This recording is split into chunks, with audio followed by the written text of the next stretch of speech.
Why? Ugh. I hate when it does this. You wanna make some buddies? Okay. We're just going to do a manual we can today. Stab them all. I have my mask on. They won't know who it is, so we can stab them all. Hello, everyone, and welcome to Fable Table, an actual play live stream focused on critical world building, collaborative storytelling, finding the fun in games, and Millman's one-man show. Adventure. Yeah. How's everyone doing today? Doing great. Good. It's a Friday. Yes. For me, anyway. Yeah. Yes. It's going to be a good episode of Grim Streets of Alderstone here. Session 1, Part 8. 9 or 10. I think it's 8 at this point. 0. Just keep having fun, so, you know. So, we've officially fleshed out our characters and we're ready to start playing the game. Maybe. I think we might need a few more sessions to continue exploring them. Okay. Yeah. Some more world building than it is for us today. Let's just jump right in. Unless anyone has anything for like the good of the order, any cool life updates or anything they want to share. Got ghosted by my contractor 2 weekends in a row, but he's coming on Sunday. Sure he is. Maybe. Sure he is. Okay. If you keep getting ghosted, maybe you should hire a whisper to help you take care of that. Yeah, I need the Ghostbusters, if you will. Yeah. My be boomer there in show. about 9 months. I'll be there, and I'll make sure he shows up. He'll want to show up.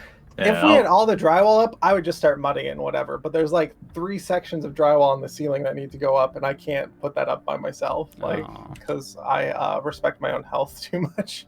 Probably could, but like, yeah, not doing that. But anyways, that's like where we're at on the basement. Because at some point, I won't be up here. We'll be in a new room, and then we'll all cheer, and everyone will be happy. Yeah. Hooray! Yay! Oh, puppy snuggles. So cute. All right. So, on that note, does anyone feel confident enough to like recap everything that's going on, or shall I? Please do. Yeah, go for it. All right. So the fearless leader, Garros. Yeah. So in the city, I'll go over what's going on in the city. Feel free to update us on what is going on with each of your characters. So, let's see. So the city, which for generations has just been covered in coal soot, has shut down the coal plants, and bright blue skies now exist over the city as all the coal plants have been converted into like arcane, like melting down arcane goods, and turning them into what Worm and the gods call ether, the like raw potential, raw magic power that exists like beyond the veil of the Earth's sky, which is a protective barrier made by the god veil. And you learned that the Veilers, who are in this city and also operating around the Ravenlands, are in fact interested in tearing that wall down. Veil is no longer interested in that wall protecting the world for some reason. And this is some just great lively music to transition into as we talk about apocalyptic gods. Let's see, what else is going on? There have been a large number of ghost disappearances, but you all discovered last session that was in fact a group named the Sisters of Heme, who worship this minor god who is trying to assist Raven, who is the god of the soul, and is supposed to move souls along after people's death. But here in Alderstone, for the last few months, everyone who has died has had their ghost manifest, and it's just been overwhelming to the city. But then ghosts started disappearing, and it was kind of scary for ghosts, since many of them have been like seeking employment and seeking citizenship in Alderstone. And one of the Sisters of Heme, in fact, their leader, Quellen, is a friend of Quince. Rival. A rival of Quince. Yes, that's right. But but you have taken them under your protection, and they have collected enough ghosts to complete their mission. So they're looking to get out of the city, and they're just laying low at your hideout for now. And she doesn't know that Quint is Quint yet. That's true. That's exactly true. I remember there's going to be that touching love scene when they set part ways. I'm so ready for this. What else? Lord Skurlock is, as you've discovered, an elf vampire, even though vampires are not a thing we've heard of before. But he consumes great and powerful demons for power, for sustenance. We're not entirely sure. Longevity, it's like unclear. Yeah, but he has got an appetite. Let me crank down this music a little bit. It's a little loud. I wonder how big that ruby is in him. Yeah. Only one way to find out. Don't tempt me. Let's see. Your friends, the Talon, who now, who's left of them work for you, they were defeated by the Black Hands, who are former coal workers that have lost their jobs and turned to crime to make their living. And so the Black Hands fought with the Talon for their turf, and as soon as the Black Hands won, another group, I've got their name right here. Bill Hooks? No, it was the Red Sashes, I think. Yeah, there you go. Crimson Sashes? What did I call them? The ones that are after The Red Sashes. That go out into the... What was go the and one fight, with the right? note? The left the note when we went into the prison. Oh, I thought that was like the Veilers that left a note. Okay. The Veilers left us the note in the prison. Yeah. And other stuff, yeah. They're Yeah, like, that's We need to murk them fools. Yeah. You've also heard from some of your friends in the Hive, which is just like a large group of legitimate merchants who are secretly trading contraband and black market goods and all that. Like you've kind of made buddy with them, and if you look at the faction sheet here, you'll see that now you have a +2 status with them. So in fact, there's a number of updates we need to kind of go over here. So I'll go ahead and open this up. So the Hive is now, you're at +2 status. Let's see. The Black Hands, they have lost their war with the Red Sashes over the turf that the Talon originally held. They are licking their wounds. The Black Hands are now a tier 1 faction. They are very weak at the moment. And the Red Sashes have taken over the turf in Griffins-Burrow. Let me look at my list of important things that's been going on here. There was a massive underwater demon that's been kind of like roaming through the canals, eating people, eating demons, destroying infrastructure that people just haven't seen. Like it's just stayed underwater, and the Demon Hunter Association has been in pursuit of it, paying for information on sightings and all that. But there has been no altercations or incidents. But suddenly, the great demon residing underwater that the papers have begun to call the Leviathan suddenly disappeared. It's not clear if the Demon Hunter Association took care of it without like incident, if the Leviathan left and went out into Lake Varda, or if it just died. It's completely unclear, but that creature or demon or whatever it was has disappeared. We know a guy who might know something about that. Maybe. Or be upset about that if it didn't go his way. That's right. So that's going on with the Demon Hunter Association. The Grinders are a group of what's my description of the Grinders here? Male stripper core. They are a vicious gang of former dock workers and demon refinery workers. So they're the ones that stole that ship that the sailors built, called the Echeveria. They took it out onto Lake Varda, north of the city, and now they are holding the lake ransom, claiming that they're going to use this great vessel and piracy to like kill anyone and everyone that tries to come in and out of Alderstone via the lake.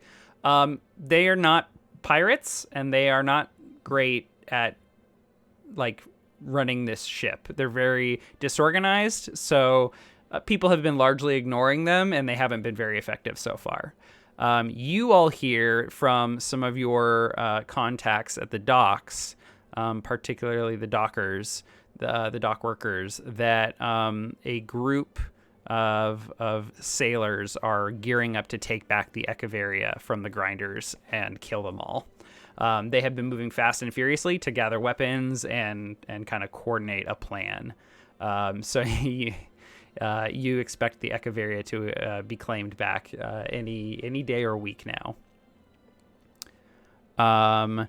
The city has been digging new canals for a new district that they've laid plans for. So if you look to the south towards Vond, you can see these green lines I've drawn. Those are new channels, new canals, and permits are being granted for new developments around these canals.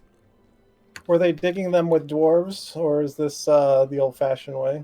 The canals are appearing overnight. So okay. Take what you will from feel that. free to draw your own conclusions.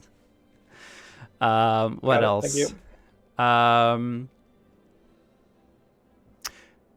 Let's see. So there's been a lot of political and economic intrigue happening, but kind of behind the scenes, with lots of pushback from working class groups like the chauffeurs and zips, the gondoliers, even the binders and ghost whisperers.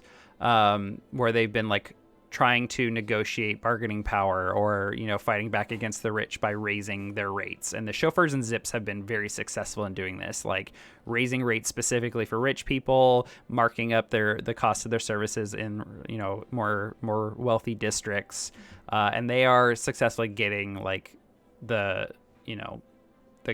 corporations and the government like to the table to talk with them and help enforce some sort of like legitimate protections for them as private businessmen. Yeah, this is coming off the back of their grand vehicle being absconded with. Yeah, I mean that was one chauffeur, perhaps the wealthiest, and he is someone who largely catered to the upper class, but now he does not. In fact, I don't even know if he's running his business anymore. Yeah. The gondoliers themselves have been the target of the Union Busters, the Splunkertons. And the Splunkertons were made an attempt to kill the new leader of the Gondolier Union, but the gondoliers had laid a trap for them. And the Splunkertons were caught in the act, and the Church of Rust had no choice but to arrest the Splunkertons.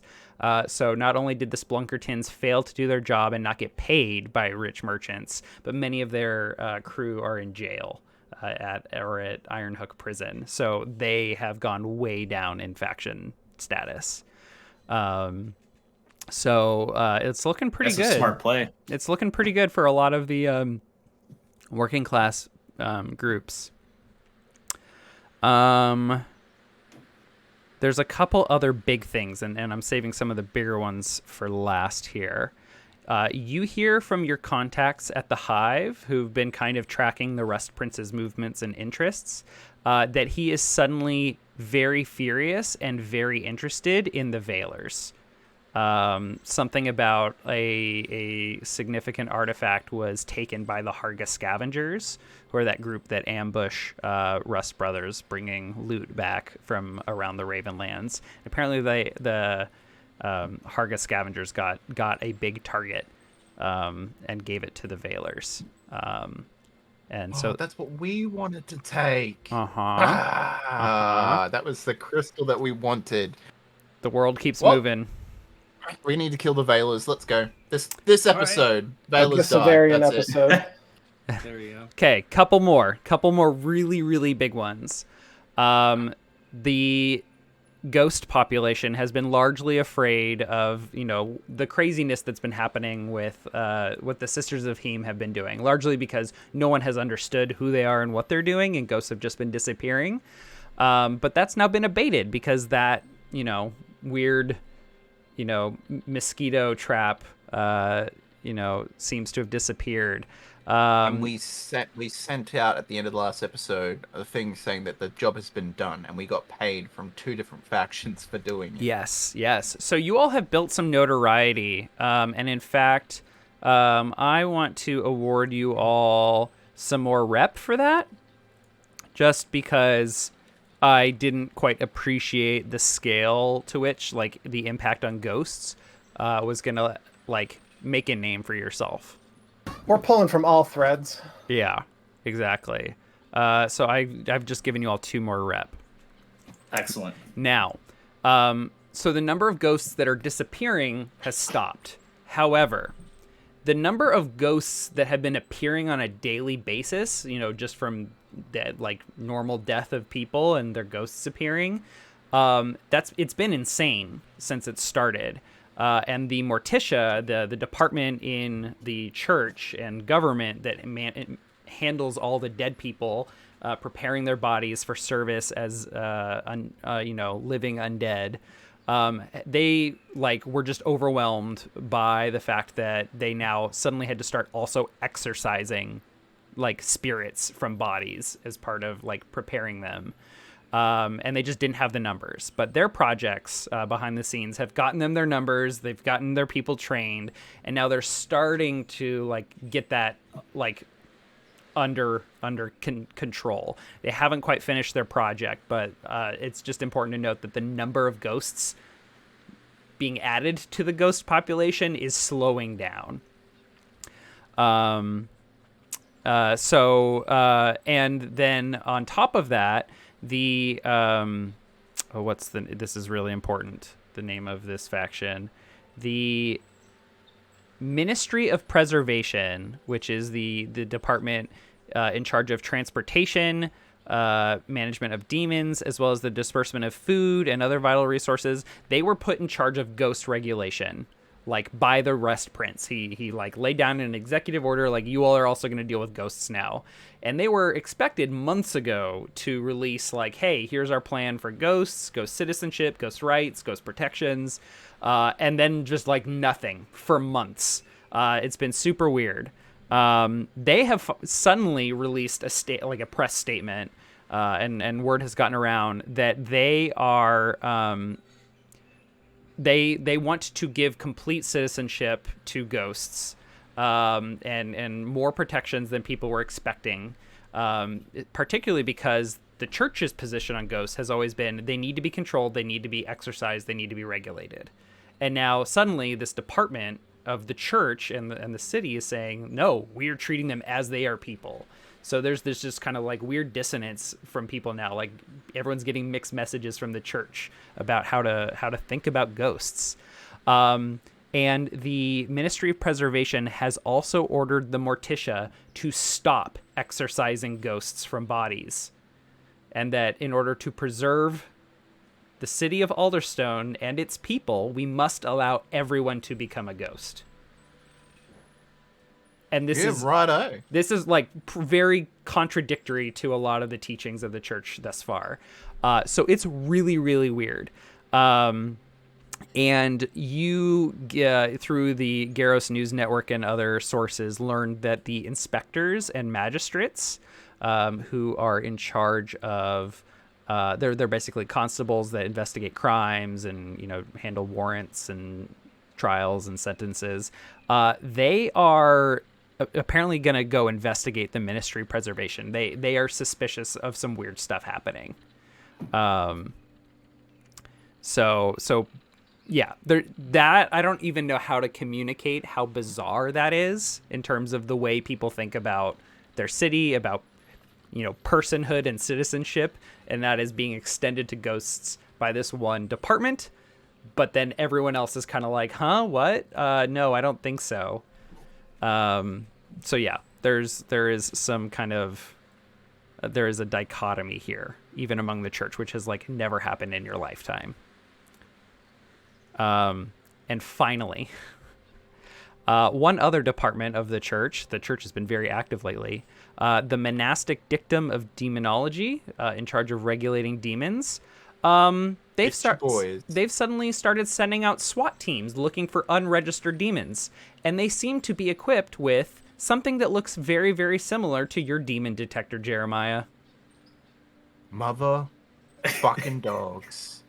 I will level this church to get my clock back. How did they get my clock? How would they know about my clock? Weird. I just made it and I lost it. Would you like to give me a study check, like a mother fucking see if I can put the pieces together for you? Jeremiah's still like out on a bender, right? No, I'm back. He's back. Like he just got back at the end of the session. You crit? Oh no, 6. that's a success. Okay, so it's a few days after you all found the Sisters of Heme. You all are hanging out in your hideout. Let me find some good music. I've been locked in. I'm cooped up. Terrified of the outside, but not explaining to my team members why. One team member may know. Oh wow, I need a good Since track I here. made it, I probably could make you a necklace that makes it so that the detect don't work. Now we're talking. Here we go. We'll just do this one. So it's It sounds like a pressing matter. It's a gloomy day. There's been lots of bright skies. It's been pretty warm this summer, but it's still a temperate area, so there is some rain and grim clouds above the city today. You all are just hanging out inside, kind of, resting, relaxing, taking care of business. And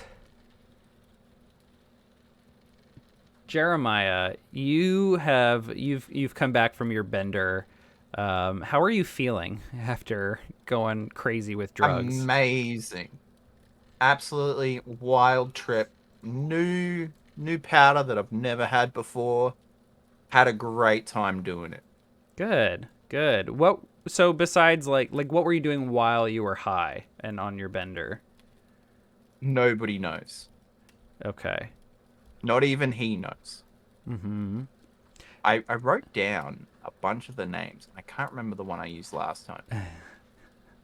But that stuff, we only play with that stuff when we want to be gone for a while. I have written here Pearl Dust and the Astral White Dragon. That's the one, the Astral White Dragon. I went to space and back. I went beyond the veil. The 13 grams of mushrooms. And with your newfound clarity, your rested and relaxed mind, you're not quite sure what triggers this thought in your mind, but your mind has been marinating on this for some time. Like, where did I put my demon detector? Like, God, I thought I had it on me. I did have it out at work.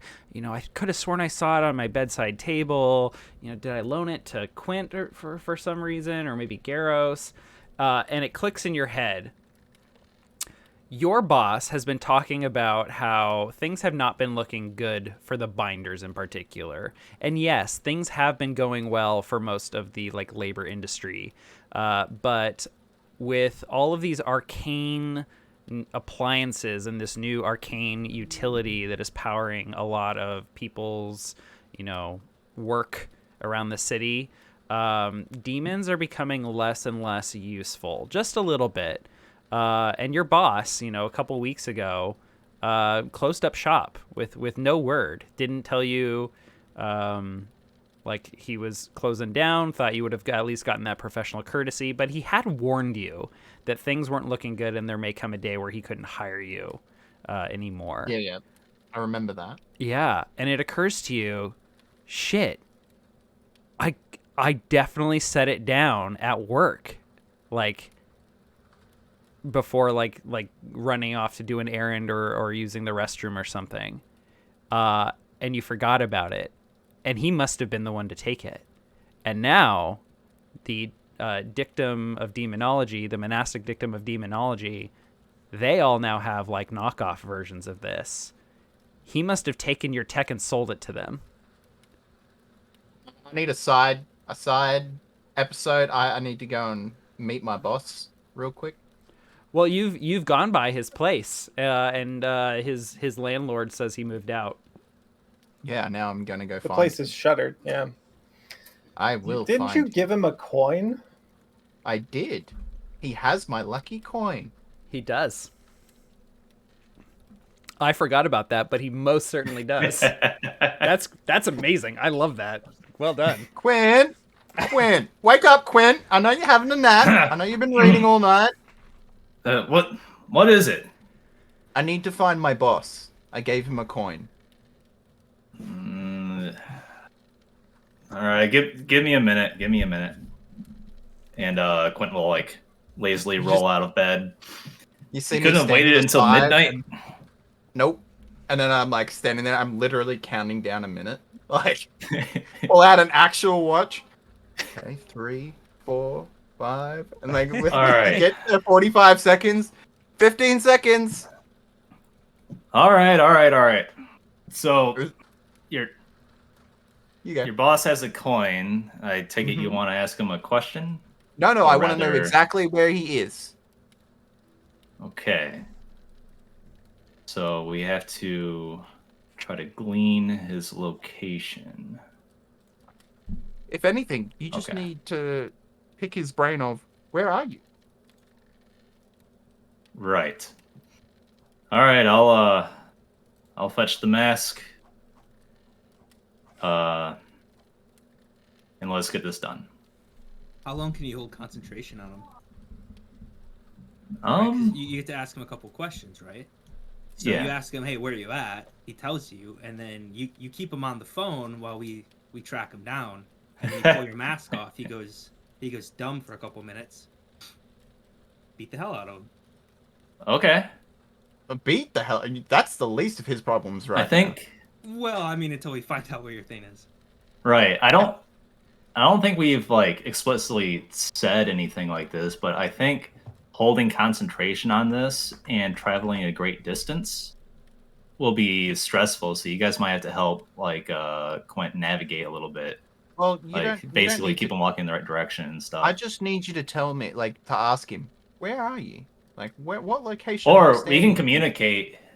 Yeah, exactly. You don't from need any to come. distance too. So yeah, I Yeah. can just stay here concentrating. And then Yeah. I'm gonna Okay. brand him about 80 million times. How many square inches are on a human body? Oh shit. How If we- many The way we communicate, we connect. So you speak through the other person's mouth. So you could maybe ask the questions to kind of drive the thing, and then Quint will be like conduit. So as you get Like this- closer, you can ask another question. So 255 square inches of human flesh. Let's say 2 inches per brand. This guy's gonna be in a lot of pain. Oh my fucking god. You don't steal from me, Mick. Don't ever steal from me.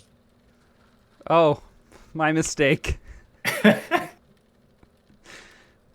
I'm not putting a Okay, demon. I'm so just let's gonna burn get the him notes over up. and over and over Oh my again. god.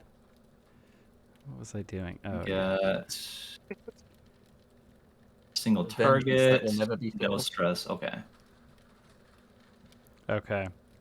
Okay. Did we do downtime activities last time? I was literally just listening back on the last VOD. We ended up being paid out, but no downtime activities. Okay, and I think I rolled the Okay. entanglement as well. Yeah, it's our ghost having problems. Well, because you asked what was her at the very end of the episode. You asked, well, what was her like? Not debilitating thing, but like, what are her flaws? Flaws. There we go. Yeah. I was just watching it back because I was like, wait a second, I got a lot of stress sitting here. Let me okay, yeah. So and this is something I realized as I was playing Scum and Villainy earlier this week. We do not have to do downtime before going into free play. It's just that during free play, you can use, those things that are defined as downtime activities. You can do those things up to 2, or spend coin to do other stuff. So we can just like move through narratively, and if it makes fictional sense to drop a downtime action, like feel free to do I like that. Yeah. Okay, the usual suspects. Oh, wait, we did do the usual suspects, and then you like paid them off or something, didn't you? My understanding from watching the last section back of the VOD is that you were rolling it for the ghost that's chilling with us, and she was causing problems due to her flaws, but we'll find out next time, was what I believe I heard. Okay, I will try and work in this entanglement. It may not have anything to do with what I described last time. We can have a new entanglement. Turns out she's fine. She's cool. She's having a great time. Yeah. She's super thrilled that she's not going to be sucked up into a bug zapper for ghosts. Indeed. We'll go with whatever we're doing. It's great. Okay, I will drop an entanglement at some point. So let's just keep moving with your ritual if you like. Okay. Oh, I wrote it down up here. There we go. Sorry, continue. I found where I wrote my cocaine things down. Quint is gonna don his spirit mask, and he'll kind of go to his favorite ritual spot in the hideout and sit down cross-legged and start to attune to the ether or what have you, and reach out for the mind of Jeremiah's boss. What is your boss's name? I don't think we ever came up with one. No, we just get it's literally your boss. It'd be easier if I have a name. Boss. That's literally his name. Boss. His name is Boss. Yeah. Boss. Excellent. He is just known in the binder community in the as realm. Boss. Yeah, it's Boss. Yeah, it's spelled Boessee. It's like his boss. I like Boss that. mind read. Okay. So Quint will like mutter to himself, and occasionally you hear him say the name Boss as he's reaching out and trying to find his mind. And he fires up the ritual and calmly asks Jeremiah, "What is it you would have me search his mind for?" Where is he? Okay, and I will try to glean his location from within his mind. Okay. I just want to ask where I pipe up. I just want to ask where you live. Like, where do you live, or where are you spending most of your time these days? Or you know, I want where he is right now. I'm going right there. Fair. Okay. Are you coming? You don't have to come. It's a little dangerous out there. No, Yeah. you'll be fine. I'm with you. You'll be fine. I can go with. I've got nothing better going on. Will this keep be the a place. attune fortune roll? I'm reading over our notes on the ritual. So Quint is the focus, uses the mask and the pattern. The area of effect is it applies to an area of effect or a target.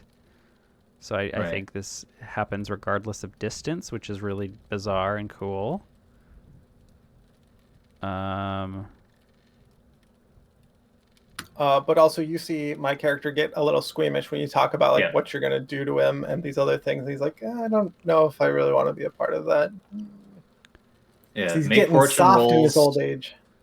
It says make fortune rolls with attune on questions. Yeah. Action roll of attune to determine effect. Okay, so you receive 0 stress. Well, actually, I think so. We have these rules on order of magnitude, but we never talked about distance. It sounded earlier like you described there being a stress cost related to distance. Do you think that is appropriate? I think it's appropriate. We didn't discuss there being one, but I was thinking like if Quint were to go with the group, that would be really stressful, and it would also be stressful probably to maintain a connection for a long time as well. Yeah. So there's probably, whatever you think is fair. it does sound to me like something that would cause stress. I think that you would square the stress cost to do it remotely. So 0 times 0 is 1. I did not know that. Or wait, no, that's not right. 0 to the 0 power is 1. I do know that. It'll be 1 stress. Okay. Instead of 0 stress. Right. Totally fair. Okay. And then you just ask me a question and then make a fortune roll to determine the quality of information and any like consequences to the ritual. This also, since you are targeting a person, does not put any ticks on your I'm just gonna, for lack of a better word, call it your madness clock. Yeah. Your big bad consequence clock. The apex clock. That's what you called it. Right. Nice. So nice. Yeah, doing this on a single individual is really good. All right. Standard, no bonus. Yeah. Boom. Okay. 2s across the board. 2. Nice. That is silly.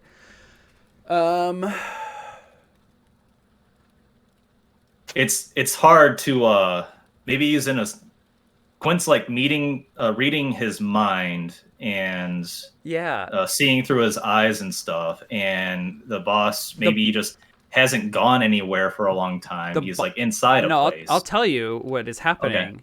Okay. He is in a stupor.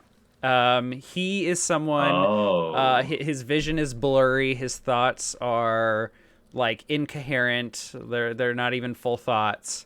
This man is very drunk.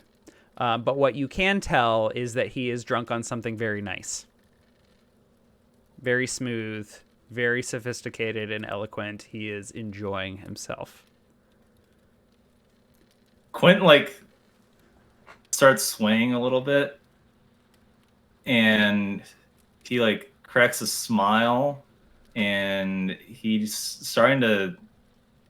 I don't think Quint has really hit the sauce that hard in front of you guys, but you imagine this might be what it looks like. And he's like, I'm having it's difficult. I can't quite get a bead on his location. It's so foggy, and it's spinning. Everything's spinning so slowly. Or is it spinning? He is not spinning. No, I was just talking about drunk spins. Oh. Right, yeah, he does not have the spins, but he is very close. Alrighty. What did you do with that weird clock? Okay. I can try this one. And I'll ask. Do you want me to ask where is? No. What did he do with it? The detector? Yeah. Okay. What did he do it? And then when he says, I gave it to whoever, right? Who did you give it to? And then I'm going to find that person and then break their legs. So you're going to do this at -1 dice. Okay. Come on. 6s. Fortune. Standard. -1. And I ask, what did you do with the device? Weird clock. The demon weird clock detector. Device. Yeah. Demon detector.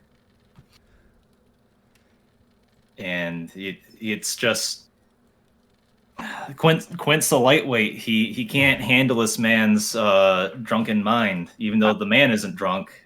Quint is more affected. Yeah, it's also very difficult because his thought, like this man is just so drunk that like your connection to his brain, it's not producing like thought. Yeah, it is. This man is feeling feelings, and just enjoying himself in the moment. And as you kind of like plant the thought of like, you know, what did you do with the detector? you get kind of a response of gratitude and pride. You get the sense from these feelings that the man is experiencing great comfort in his life. His circumstances have changed significantly for the better, and it's all because of that device. On right. my expense. You better Quint will hope say, I never find him. I can't find what he did with it exactly, but it is quite clear he made he gained quite a boon for it. Oh, I know. He has a sense of pride and gratitude for what he has done with your trinket. I need to show him gratitude. I need to know where he is. I'm trying to think. I'm What sorry, would be it's my last question. Come on, brain. Your next question will be at -2 dice. I'm losing my hold. I can fine. try again. Take off your mask. It's fine. I will find a way. Are you sure? Yep. Take your mask off. I got it. Very well. And Quint will remove his mask and break the connection. The power vomit. And yeah, he probably like He's Power drunk vomit. too. He's drunk. he probably like takes his mask off and he just like lays down on the floor on his back and is just like trying to reassess. That was uncomfortable. Yeah, beer goggles on for too long. Yeah. And don't you worry, Jeremiah, there are many ways of locating people in this city. I can burn the city down. I'm very lazy, all right? I'll take the easiest a route. network. Burn the city down. Everybody runs out of the fire, and then I just pick him from the crowd. Oh my gosh. Yeah, Easy. That'll work perfectly. Okay. Shall we make a roll to see what happens to Boss when the connection is severed? Or do you think that since these questions kind of failed and he was kind of drinking already, perhaps I don't think you get to it know doesn't really make a how meaningful change? I don't think you It get to know how instantly his makes memory him changed. sober, and he can never Yeah. get drunk again. I want him to suffer for the rest of time. So I have here, it is once the connection is severed, the target remembers events during the ritual differently. Yeah. But he is so drunk that he probably wasn't going to remember this moment anyway. Right. So That means he remembers it perfectly. something like that. Okay. So this, I think, certainly clarifies what Jeremiah has been up to. What about Garros and Severian? You know, kind of where are your characters at this point? Anything of interest for them? Garros, if you got anything, go ahead.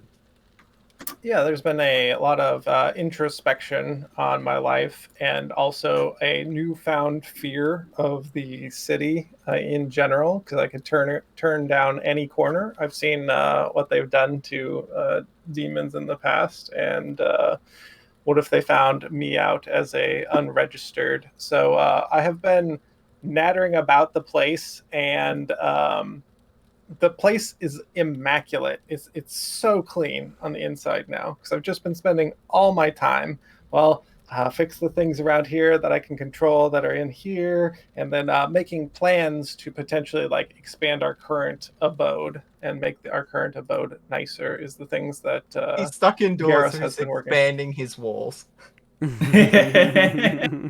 is going to be my new castle. I better make it a truly nice castle, because going outside is potentially life-threatening and is kind of scary to my character. So Maybe we can rearrange some shipping containers, because that's like what our hideout is, in a way that provides us a concealed like courtyard, so you can like experience the courtyard and feel like you're outside, but Yeah. you're still protected. yeah, we could have Next thing you know, our he's own gonna be courtyard. gardening. Yeah, or something along those lines. But that's I've been getting people to deliver things to my place because you can get the ciphers, and I send a cipher to like get a message to someone else to get it out back to me. I'm like doing like all of these, like everything out. It's like my own COVID experience, but in game. Like You're in lockdown. yeah. It's like, oh, COVID is out there going to get me, except for it's the police, for the demon police. Mm-hmm. So, yeah, that's a bunch of what my character has been in and on and around about. So one of the things on his mind is like, well, I haven't heard from Lord Skurlock yet. It's been a little bit of time, and he's not pressing me like on, finding another demon, which I think he was satisfied with the first, and he didn't know if we were going to get another one. But yeah, it's like an interesting thought has been crossing my mind in these ways as well.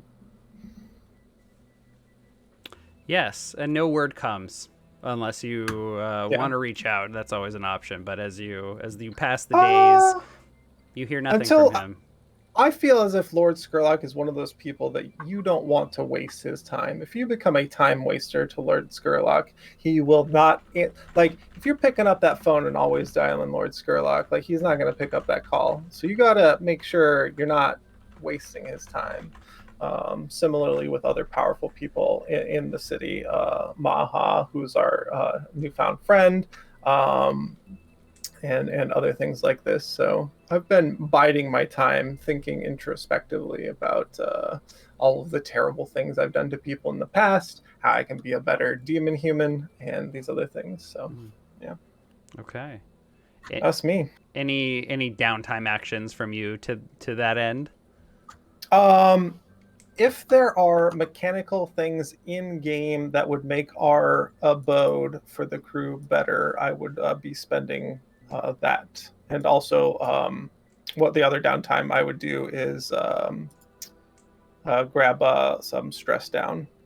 Well, I think you could not only clean, but maybe send for some furniture and decor to liven up the place a bit, and that could be a form of luxury. Yeah, and it's going to be incredibly like garish, like Baroque or like classical style. It's like stands out. But like when you see Garros looking at it, it's like, and he uncovers it to the crew. He's like, our new couch. I assume he's like so happy. He's like a kid in a candy store. Like Quentin like walks by and he looks at it and he was like, the seam's becoming frayed there, and then he like keeps walking. That's part of the charm. Severian just jumps onto it with his dirty boots, kicks up onto it on like one of the cushions, and leans back. Oh, it's pretty comfy. Very nice. Good job. You see this like cringe of like, don't. He's enjoying himself, so, and he's on your side rather than the other response you just got. So yeah, I'm glad you enjoy it. Oh, so like dirt. Oh no, I'm so sad. I no longer have to sit on furniture, says Denifel Water, the ghost, hovering in the air. See, thank you, Den. I appreciate that. She like then I rolls her eyes. Yeah, we have like a fine table. There's like a fine chess set on top of it. There's like a tea set and like some candelabras that have been around, like maybe a mismatched but very nice fine side table that has like a marble top to it.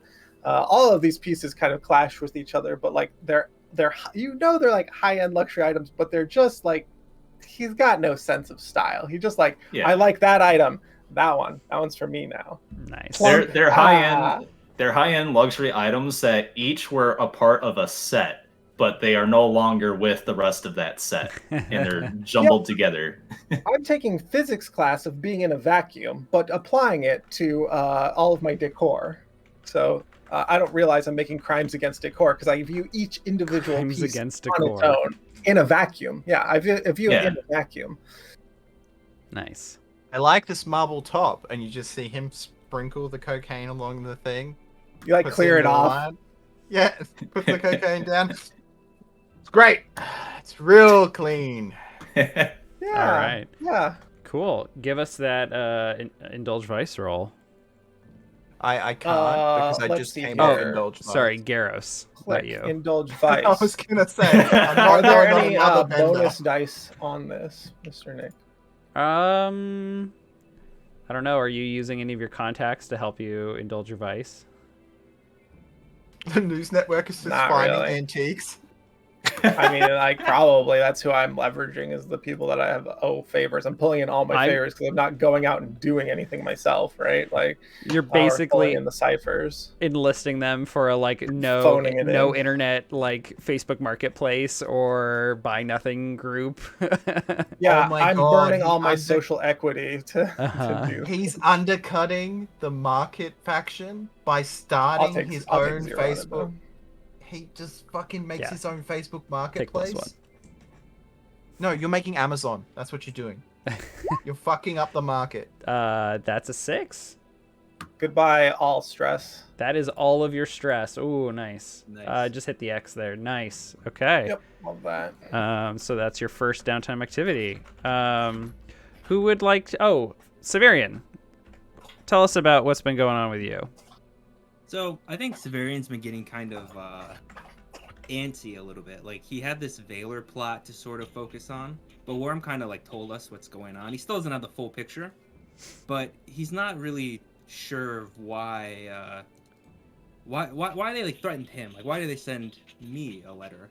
Like yeah, I killed Harker and Harker was working for him, but what was he doing with them? So he's got that to puzzle out. But also, he's been thinking about what Skit said about attacking the Black Hands and expanding our territory. And he's seen Garros just like buy all this like this shit and put it all around these storage containers. And like you stand on one end of a storage container and you whisper a word and it echoes down to the other end. So like living in here is kind of cramped. It's not very fun. And this furniture just kind of makes it a little bit more annoying. So he's really thinking about expansion. But I guess, he hasn't really done much. So these are just him being antsy. Mm-hmm. So I think, I don't really have a good way to try to figure out, I don't have any good ideas on figuring out the Valor stuff. But I think maybe we'll have a conversation about, it was the Black Hands, right, that we wanted to expand upon. But they've been knocked down a tier. Yes, they have. They're very vulnerable right now. So I know that like we have lots and lots of threads that you all can tug on. If you're not interested in taking jobs to follow up on any of those, you can always use those like long-term projects to kind of like slowly and steadily make progress towards those kinds of things. So like, for example, you have been doing that. You have a long-term project, Severian, to uncover the Valor plot. And only 3 pie slices left. Yeah. I guess maybe, How much pie we having? Yeah, so I think what I'll do, I kind of want to train. Well, I guess I don't have to combine it. So I guess he'll just hit the streets again and hit up. So before he was kind of visiting his own contacts and stuff, but now I want to talk to Garros and say, hey, can you put some feelers out? I'm looking for, I explain like what's going on with the Valor stuff. But I want to use Consort to try to fill in this clock. But I want to use the Garros News Network for this, since it's like our biggest resource. Sure. And I would give you a couple names of people that are in and around the area of the bar that you've gone to, and that may have more insight into if they do weird things at night, or if they are branching out, or what is potentially happening there is what I would do. I don't know how this comes across mechanically. That's for the DM to decide, but that's what my character's discussion is about with you. Can I make a suggestion? Absolutely. Severian, you have spent so much time hanging around the Valor, like the Vale, the bar, or club or whatever it is, and you've seen so many other factions coming in and out of there. You should probably send people to like track those people, like tracking the oh god, there's so many of them. Let's see. Who are the friends of the Valors or whatever. Yeah, so we've got, let's see. There is the Hargus Scavengers are working for them. The Foghounds are working for them. They're canal smugglers. I think there's one other group that's working for them. or with them rather. Actually, that might be the only two. But yeah, you can kind of ask the Garros News Network folks to like tail them or focus on like their activities. And maybe I don't know exactly how it works, but our companion, our cohort, what's her name? The Talon lady. Bell. Oh, Bell. Yeah, maybe we can like put her to use with this too, because was she like a spy or something like that? No, she's an adept. Yeah, she's like an enforcer. Okay. She can throw down. Okay, yeah. So I think we'll put people on the docks watching the Foghounds. We kind of stuck our nose around there a little bit before, just snooping around, but we didn't get a whole lot from it. So I think now, like, have some dude dressed as a bum do like 24-hour surveillance or something like that. Yeah. Specifically looking for who they're interacting with and like who, like the Foghounds are coming from the Vale with boxes or vice versa, but they're probably meeting up with people or they're unloading these boxes from something because they're probably transferring whatever shit the Harga guys or whatever are stealing. Yes. Yeah. Okay. Yeah, give me that consort with +1 die. That is a 4, so that will fill 2 pie slices. Damn, so close. You could spend a coin to increase the die result. Yeah, I'll do that. Okay.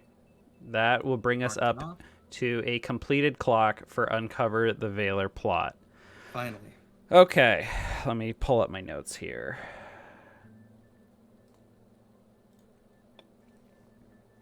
Okay. So, the Garros News Network folks begin tailing the Harga scavengers, the Fog and the Foghounds. And what they uncover over the next week or two is that the Foghounds are moving like all sorts of stuff for the Veilers in and out of the Vale, the club or the bar. They're moving alcohol. They're moving weapons, particularly these black obsidian ritual daggers with strange markings on them. They're moving drugs, and they're also moving bodies out of the Vale. They are apparently people are being brought to the Veilers and killed with these daggers, and their bodies like moved out of the city. They're not sure why, but there seems to be a sort of coincidence between the bodies being moved and strangely red stars appearing in the sky in the night sky. Stars that are in fact visible during the day as well, that have been increasing in number steadily over the last few months. From Attican that the Veilers have something to do with that as well. Not only are they apparently murdering people here in some sort of ritual sacrifice that is contributing to these red stars, but also Veilers elsewhere in the Ravenlands are as well, using these ritual daggers to add to the numbers of the stars in the sky. And Attican shares with you that a Inquisitor of Worm elsewhere in the Ravenlands, who goes by the name of, and I'm spacing right when I need it. Yeah, Selkie, or is it Brian's character? It is Brian's character. I can't remember. Oh my god. Oh my god. Merrick. I can't remember either. Merrick the Inquisitor. Merrick, there you go, yeah. Yeah. Merrick the Inquisitor, a human from a small town called the Hollows. He has been fighting on the front lines against the Veilers or elsewhere in the Ravenlands to the east. And they have been murdering people, humans specifically, with these daggers. And as their souls are consumed with the dark magic, it is affecting the veil in the sky, the magical pattern that is the constellations of the stars, which is a pattern that created and holds the sky where it is, and that sky is a barrier between the ether and this world. Our own personal Truman Show. Yes, exactly. It is the Truman Show. Good afternoon, good evening, and good night. So that is a piece of the pie. So they are like here in Alderstone, quietly and carefully murdering people for their dark magic. Now, as for the Harga scavengers, they apparently the Garros News Network overhears them drinking one evening, or partaking in other things, and they make a claim and brag about stealing a massive gem, a massive ruby, from one of the not only Rust Brothers, but it was an Iron Brother group that was bringing back perhaps the most beautiful thing they've ever seen. And you put two and two together that it is an elven ruby that they stole. Not just any elven ruby. This thing is massive, bigger than any of the elven rubies that you saw in the furnace, the arcane furnace. Yeah. And the Veilers were elated to receive that, as it is very, very magical. You're not quite sure what the Veilers have in store for the ruby, but putting that in connection with the Rust Prince's recent and very sudden furious interest in the Veilers, he really wanted it. Like, and you saw him walk, you literally saw him walk into, among all the treasure and take a look at it all. Like magical artifacts beyond your wildest dreams. And he just like stared at it with almost disinterest. But this artifact, he lusts after and covets and is extremely frustrated that it was lost. So does Skit. Yeah. Skit wants that crystal. Yeah. I want that crystal. What tier faction are the Veilers? The Veilers are listed here as, I believe, a tier 2 or 3 faction. Okay. Perfect. We can take them. But they also but- have a number of friends Yeah. in their employ. So, I That's mean, I okay. think it would take us Three. a couple of setups, but an easy way, if they're bringing in, like, smuggled people or something, then that's clear, like, security risk or something. If we found a way to impersonate the Foghounds and just walk in with boxes full of weapons or something, and then just... I mean, that's a chaotic plan. That's probably not the best, but, I mean, there's a way in right there, Skid. Mm-hmm. We just start Wouldn't blasting. it be unfortunate if there was somebody in the city that had a legitimate business and they were being undercut by this crew bringing, drugs and other things in, when they are clearly the one faction that is supposed to be doing that type of business? That's a good Wouldn't point. it be too bad if they got told about some of this? Yeah, I think the Hive could definitely... Yeah, Can we go or meet with the Hive leader? probably. Yeah. Can I use my downtime action to organize that with the boys? I assume that's just like a regular, like... Yeah, Yeah, that's just, it's it's a a scene. downtime It's just action. a scene. Not a downtime. Yeah, it's Yeah. a what's the term for it? It's a free play. Free It's play. free play. Yeah. Okay. play. Yeah. So, yes, you set up a meeting with your like good friend Jara Maha, who runs the Hive. She is, like many of the other leaders of the Hive, a legitimate merchant in this guild that are secretly trading, various types of contraband.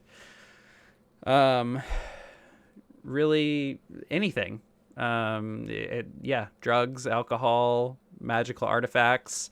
They've been trying to get their hands on some of the stuff that has been brought in to get melted down and try and like hold on to as much of that and then sell it for profit as they can. Yeah, but Jara has like a nice estate that you've visited before, and you are like invited in. You are not. I think I don't know if I described last time that they like had you come in the back way to her terrace. You're invited in through the front this time, if that was the case. You get the friendly treatment. Moving up in the world. And there is food prepared for the group. There is tea. There is a bit of alcohol, a little bit of schnoo, if you will, sat out in cut glass dishes, and it's very extravagant and elegant. You all feel probably very underdressed for the occasion. And the amount of welcome you receive. Well, my friends of the all-seeing eye, what can I do for you today? Something has caught my eye, and I thought it would be brought to your attention. It's my understanding that you are the premier merchant guild in the city, and if there were other people slinging goods underneath your nose, that would probably not be good for them. Am I on the right track? Of course. Well, Of course. it has come to my attention that have you heard of, it's this bar called The Vale, and the Veilers run it. Have you heard of them? The Veil. Yeah, I've heard of it. Not much. Well, couple of problems. Number one, they are moving drugs and alcohol in and out, and they have a bunch of also other contraband they're moving in and out. Could be, weapons, could be other things. What we hear about, but isn't that your business? Yes, contraband is our business, and if they're smuggling stuff in, we may need to have a talk with them. Let them, if we haven't already told them, how things work around here. We can certainly remind them. Well, there's a couple things. We are also looking to expand our footprint in the city and maybe move out of the docks and maybe find a new place to move into. Their place is pretty nice, so it looks like our priorities are aligning again as it did before. Would you be interested in teaming up again to figure this out? Well, the all-seeing eye and the hive are good friends. Of course, we can help each other out. Yeah, I will say though, these guys, they've also got the fog hounds and the Hargus scavengers doing a lot of the heavy lifting for them. So any interference we run on them is going to involve those two as well. But they could be simple mercs. I mean, maybe we pay them off and forget about them. That's what I was thinking. As you know, we are not the most violently inclined, but we have lots of money to throw around at our problems. If we can pay off these Hargus scavengers and anyone else working for them, bring them, into our employ, that would be the best for us and create the least amount of problems. Yeah, so there are two ways to go about this. Blunt force trauma to the Veilers, or a slow leaching decay of their estate, as it were, and to the point where they need somebody to bail them out. So we pull the rug out from underneath them, as it were. We get the Harga scavengers to work for you, and we get to move in upon their place and take what we want of it once we've leached them of their notoriety, as it were. Mm-hmm. Yes, I can certainly work with the Council of the Hive and make some offers. We are not going to be able to engage in any violent activity with everything going on in the church. The Rust Brothers are inclined to retaliate and respond to any type of altercation on the streets. Somehow even more violence than previously thought capable. Yeah, once we have stripped them of their resources in their contacts, because their contacts are very valuable right now, we don't want them to have any collateral damage. It's my understanding that, number one, they are ritually killing people in there, which not a good look. And then number 2, there aren't any ghosts appearing after these deaths, so there would probably be maybe a tip-off to the administration that is looking into having ghosts around be more of a permanent thing. And this could, keep the blood off of our hands, and then we could have a nice place to move into once they've cleared it out for us. Fair enough. Yes. This will take some time, but I'll let you know how things are going. And basically what she is committing to is basically working on long-term projects to sway the, all of those who are working for the Veilers to her side.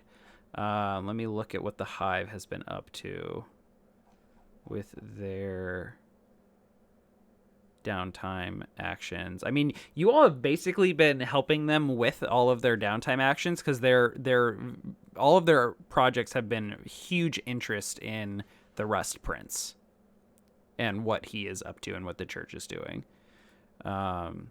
They want to control the city, so they really need to know what the leaders are doing. So that is what they've been spending a lot of their time and resources this also aligns, if we take out the Veilers, that's one more faction that's not in their way, and other things. Okay, so what I'm going to do is I'm going to pause their current downtime project, or their downtime project at 5 out of 10. Can I also question on this? Help them use my downtime to help them align this as well too. Align this? To get it kickstarted. To give them a Kickstarter into their project. Yeah. Why don't you do that? It's like a shared project. Sure. Clock. Garros helping buy off the Harga scavengers and the. Oh my god, I keep forgetting. The Foghounds, thank you. Okay.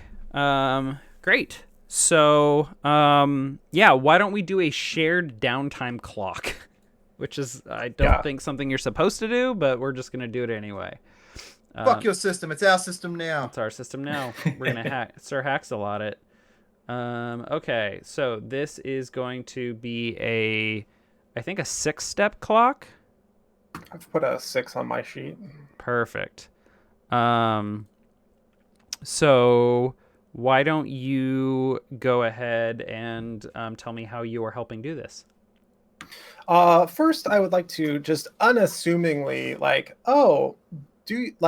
I know somebody who needs work done. You look like the right type of people, and to pull them on in as this is legit on the up and up. We have no leverage over you. We're just looking to start new business. So I'd be looking to sway them to our side. I mean, literally as the camera is or as the audio of this conversation and the camera of between you all discussing this with Jara is happening, the camera can cut to you walking up in a trench coat at night and just holding out money to Harga scavengers or foghounds and then being One of the things I had in my mind in terms of what the camera was doing, so we're sitting there with Maha and then it blurs and goes back to the same scene, and it's Maha and me and one of the Harga scavengers, and we're talking through our thing, and then it flashes again and blurs out, when you take off your glasses it gets all blurry, and then comes back to our scene here, and then it flashes again and goes back to the foghounds at Maha's place. Okay. It's my type of that's what's in my head, and we can go with whatever you like. This sounds like a sway to me. I love that. You're just here, we have money. Do you want it? Controlled, I assume. This is controlled standard. I think there is some risk here. I would like to, and I can push myself in these. Well, you're not supposed to push yourself. You're not supposed to. Never mind that. Because this is not supposed to be like action sequences. But the coins you can pay to get them up. Yeah. Yes. You could throw down some of your own money and Let's just do a roll. Okay. I'm gonna roll flat. Yeah. Okay, that's a 4. So that represents two of the pie pieces, and you can pay a coin to increase the die result. if you like. Can I pay a coin to go again? Yeah, you could pay a coin to go again. Cool. I'm gonna go again, and I will mark that down in 1 second. Hey, Whoa, that is a crit. Nice. So you complete this clock. So I'm just gonna remove the project that I wrote down on the high Wow. there. I don't even need that.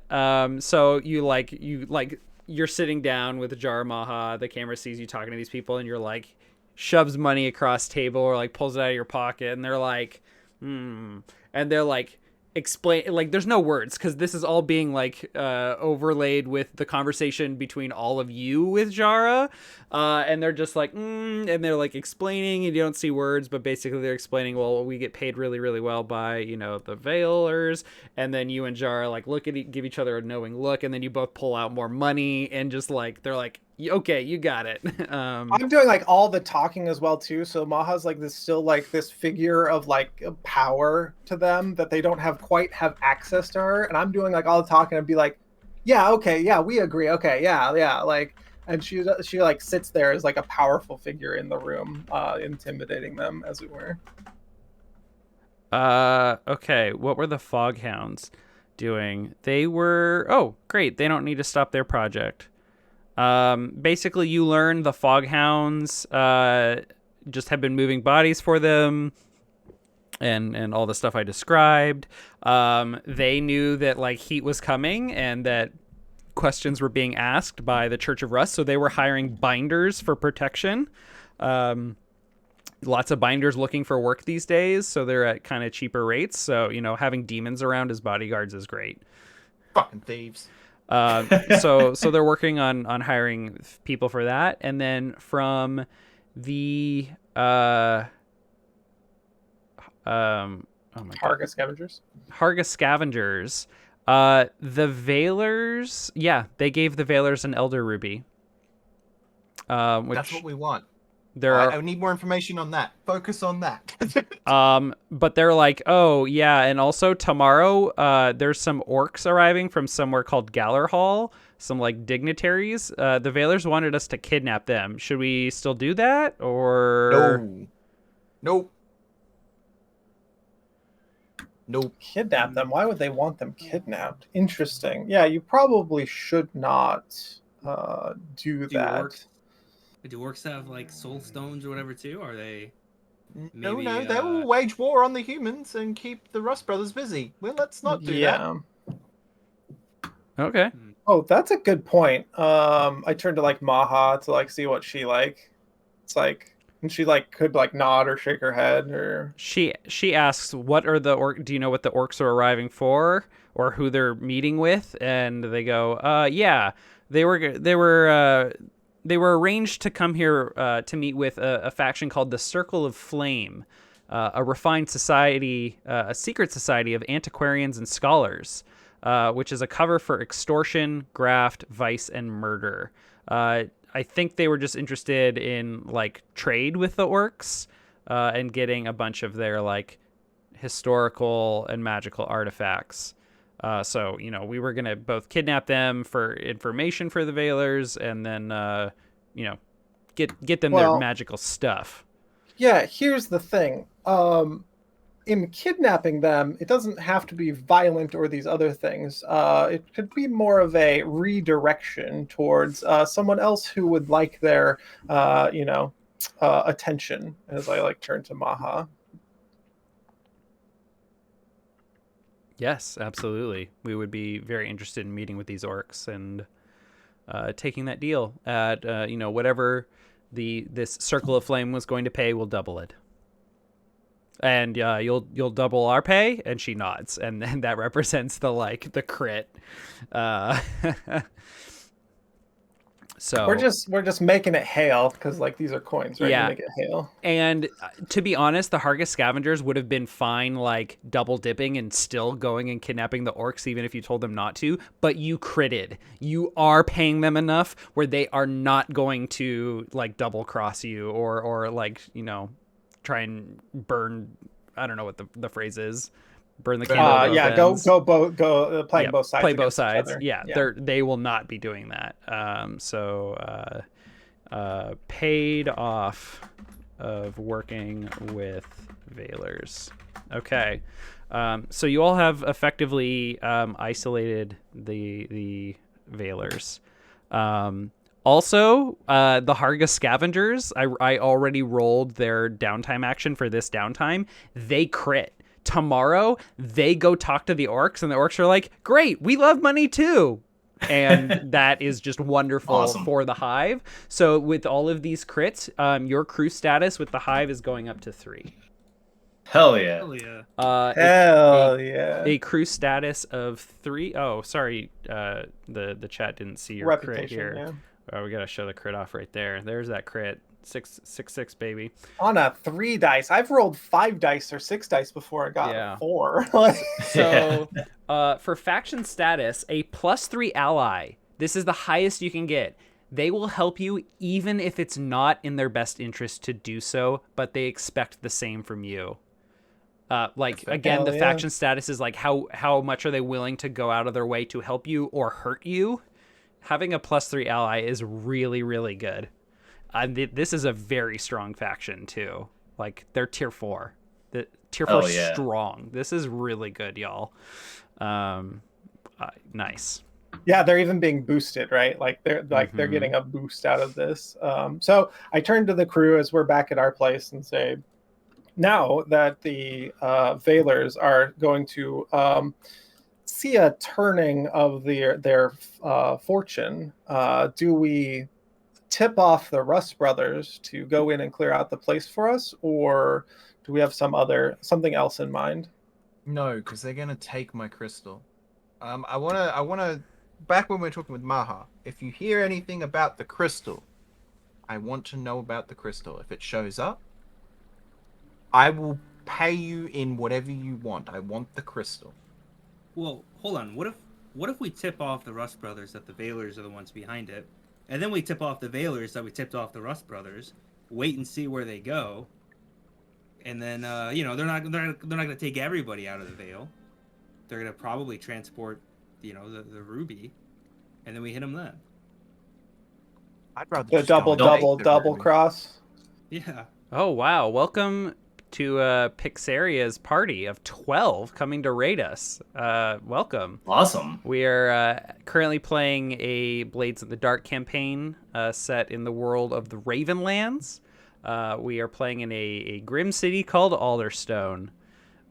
We are deep into the campaign, and trying to explain everything that's going on would take us the rest of our session. But You welcome. can hit it up on YouTube. I believe Nick has a link below. Right but down Nick, can you shout out what Pixaria does for all the other viewers that are here that maybe haven't heard of Pixaria? I don't know what they who do. Pixaria is. I am unfamiliar with them. you Wow. have an Well, thank you, new exclamation mark? raiders. Hello. We'll have to go follow and check it out later. Yeah, thanks for stopping by. Yeah, we'll definitely check you out later. I think we've seen you on the channel before though, Pixaria. So I'm just forgetting. I'm so forgetful these days. I'm dropping that follow, so I'll have to check it out later. Everyone else should probably same. hit that follow up too. So Smash that like button. Yeah. I'll have a gander at some point. Oh, wonderful! An artist from Brazil. We'll definitely have to check out your art later Love for that. inspirations. The artist from Brazil. My artist that does all of my Kira-chans. So all of my waifu for stream is in Brazil. Nice. So, Love that. yeah, we were just talking about how our party has made friends with a group of legitimate merchants who have a guild that secretly trade in contraband, and they just paid off a couple other factions that were working for their enemy, and now they have a tier 3 status, which is like they'll do anything for you, even if it's to their detriment. So they have a very powerful ally here in the grim streets of Alderstone. We've solved half of our problem with our current problem in invading someone's tavern and bar to get all of their contraband. Yeah. And I believe Severian was discussing his plotting against the rest of this. Yeah, so, Jara Maha, leader of the Hive, will definitely keep an eye out and an ear to the ground for this Elven Ruby that the Veilers seem to have gotten their hands on, and let you know. Yeah, I think we need to wait a little bit. Like, we shouldn't just go tip them off immediately, because right now they're probably still strong. We haven't really starved them off yet. Yeah. We just, like, stole their buddies, but they Let aren't them ready to start. go yet. Let them let's- start Yeah, feeling pressure already, and then add the pressure of the Rust brothers. Right, so hopefully they'll panic because they're already kind of strung out a little bit. We're gonna be their friend that moves in, right? That since they don't have their friends anymore, Oh, that could also be an angle that comes about. I don't know how much that's a they'll good be idea. told, but yeah, like, oh, woe is poor Veilers, like. I mean, they know me. They probably know I've been looking into them, but they don't think I'm a threat because they let me go get fucked up in there and they don't mess with me. So You've rolled pretty well when you've gone in there, so they are not sus of you. okay.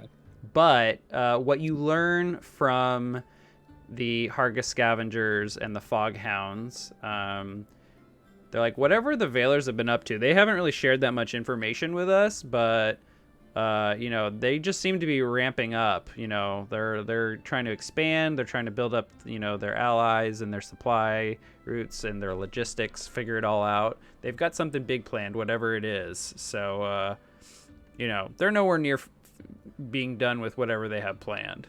But you've dealt them a serious blow by putting a lot of money in our pockets, so thanks for that. Of They're course. paying all right, but not great. Hard working for a startup. All that overtime. So much overtime and not enough pay. So, Well- Eric, you still have another downtime action, just because I interrupted your downtime action. I think we have a ton of downtime actions still. Yeah. Yeah, I was gonna kind of wait and see what I wanted to do with that one, but I think after this we have a conversation back at the hideout. Maybe we can wait for the other Eric to come back. But Eric we're and kind Eric. of like we're ticking off problems and we're on a roll, so maybe we should work on your demon radar thing. And Love we to. also have taken under our wing and sheltered for the last X number of nights Gwellen and her sisters. ilk. Oh, Yeah, we we're haven't gonna- actually we're gonna- escorted them out yet. Yeah, we're I gonna think- Yeah. do that in our free play thing. We're gonna go send them off into the Yeah. night with all of the jars. So Yes. I've got something I would like to do with Quint. Yeah.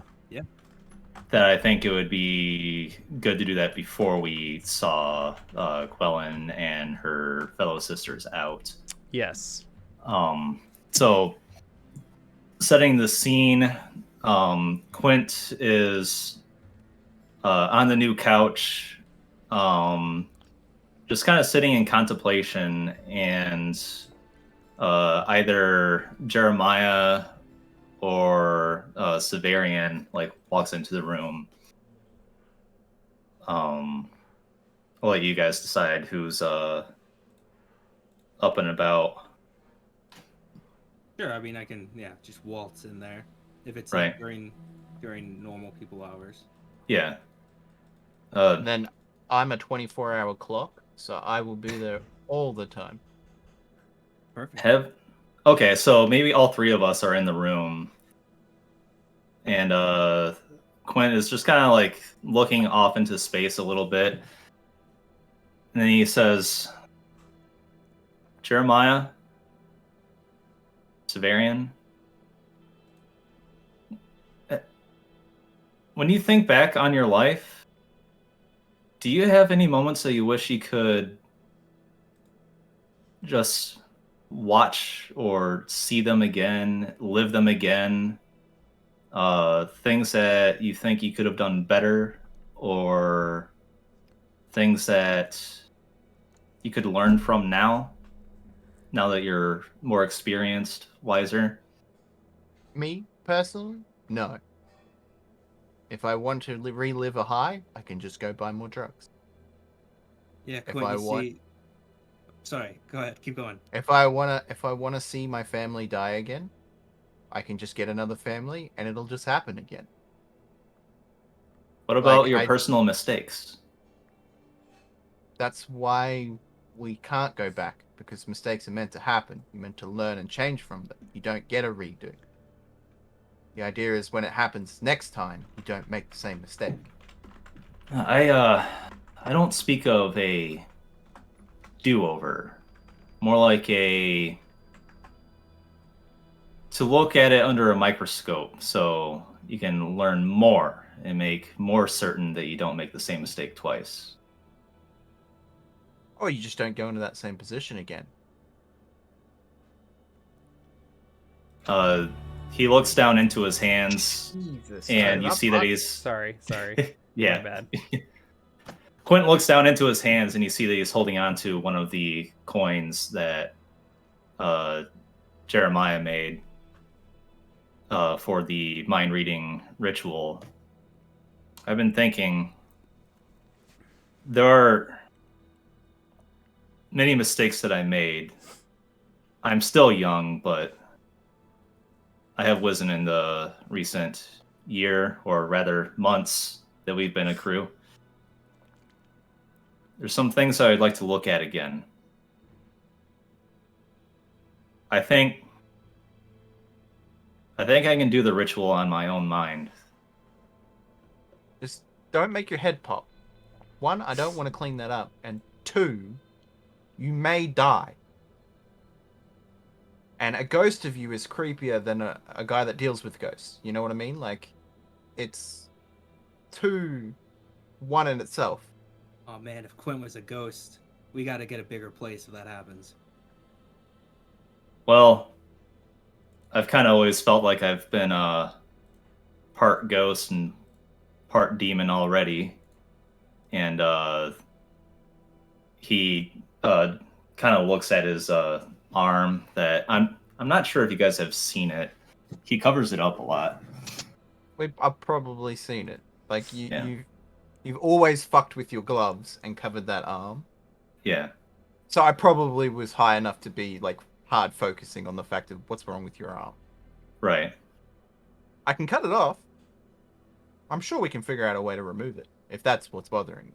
I don't know how you go with holding a book and flicking pages with one arm, but I'm sure you could figure it out.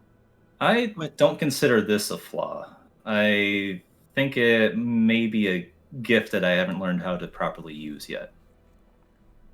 Look, before you go trying these strange arcane rituals, if you really want to get real introspective and maybe re-examine your past or, your former psyche or whatever the hell, I can hook you up, and I'm going to hand you a bag of trance powder. Hell yeah. It's pretty That's good what it's for. stuff, and I am not ashamed to admit I use it often, and it makes me a better person. I look back at all my fuck-ups exactly as you said, and I learn from them. And I don't need any coin or any books or anything. I appreciate the gesture, but call me a square if you will, but I would rather not imbibe. Hey man, if you want to be straight edge, that's cool. Karis comes like walking in the room as he's been around the corner listening. Did you say you were half demon? I've felt that I was half demon or half ghost. Oh, what's that feel like? I will explain, and I'm like very interested now. Quint starts taking off his like jacket that he wears most of the time. He wears like a long sleeves vest and then like a jacket over all of that. And he'll remove the jacket, he'll remove his vest, and he'll remove his shirt. So it completely exposes everything waist up. And you see that his left arm is a little bit past the elbow. It is completely translucent to the point that you see the bone within. And the bone within is black. And the skeletal structure is a bit like twisted, they're awkward like points, like the joints are very pointed. His fingertips they come near to a needle point within his actual skin, his translucent skin. And he'll say, I don't know if I've told you all about the melding I went through when I was young. I still don't really understand the whole of it, but the demon melded itself to me. There was no ritual, there was no Willingly? branding, there were no I Rust can help you brothers. if you want one. I went through it once. I don't think I want to go through it again. But it is this that I refer to. I don't know what this is. I don't know the translucency. I think it might have something to do with my connection to the spirits. Or I don't know. I mean, at this point, this is you. You have become this, and you are this. That's okay. Question: can you touch? What's her name? Denna? With that hand? I don't think I've Like, I Never literally tried just that. like she's probably there, and I just like put my hand through her because like I can't physically touch the ghost, right? Like I'm just being gentle. I'm just like straight through her. I'm like, can you touch her with your little ghost hand? Like, You're muted, Nick. Jeremiah, stop. It's not. I'm sorry. I'm sorry. Save it I for just, private time. gosh, calm down. Don't make it weird. You're the one. You're the. That's like what? It's like waving my hand through her Stop! body, right? Like, And you, don't you dare try and stick that arm on or through me. I will haunt you for the rest of your days. At most, I was just going Fair. to ask if you would like to try to shake hands, just to prove what it does. But if you're not comfortable, This, Jeremiah, is a chivalrous, polite gentleman. you know, chivalry's a form of combat, right? Well, it's very disarming for women such as myself, so take it how you will. Okay. Okay. And she'll reach out to shake your hand, Quint.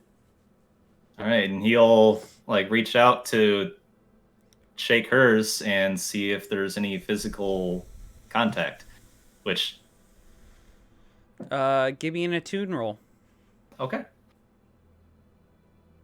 Risky standard.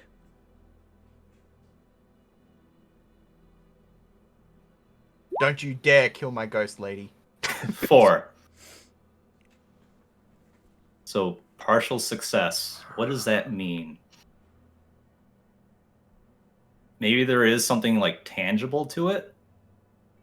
It's got it. Hold on, let me think. Oh my god. Do you have any like?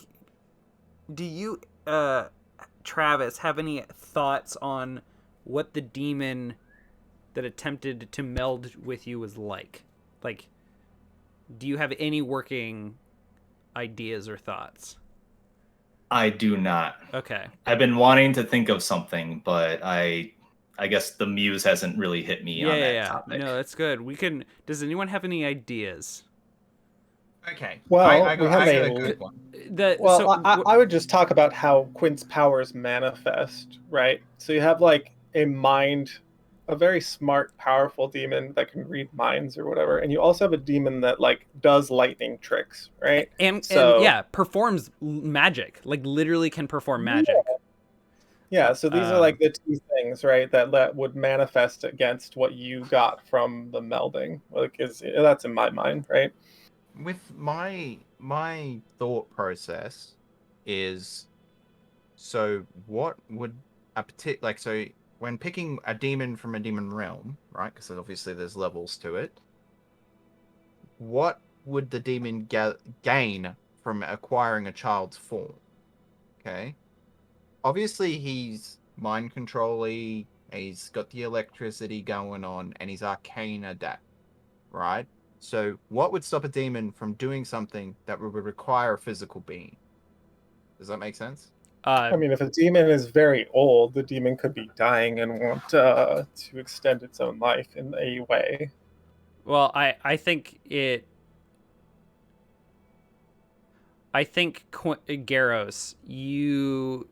that idea occurs to you, or it's simply survival.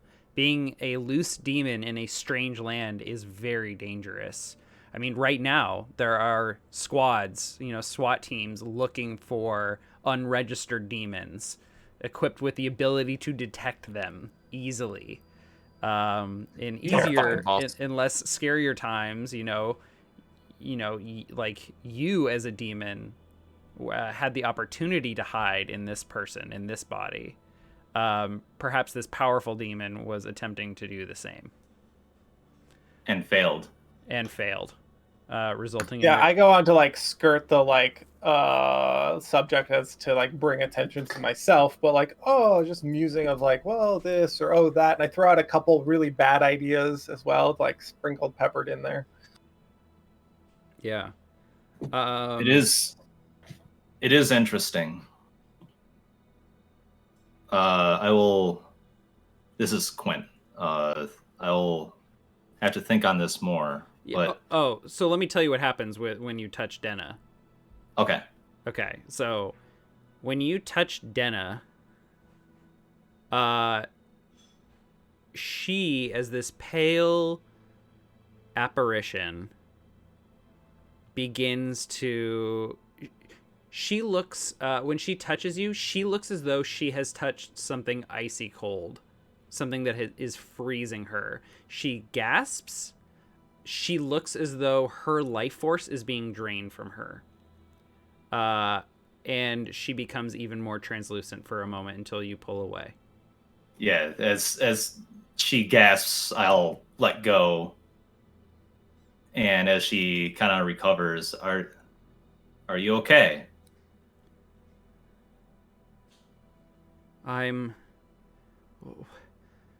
What was that? That was... It felt like you were trying to take everything from me. Honest, I had no intention whatsoever. I believe you, but whatever that arm is, please do not ever touch it to me again. You have my word.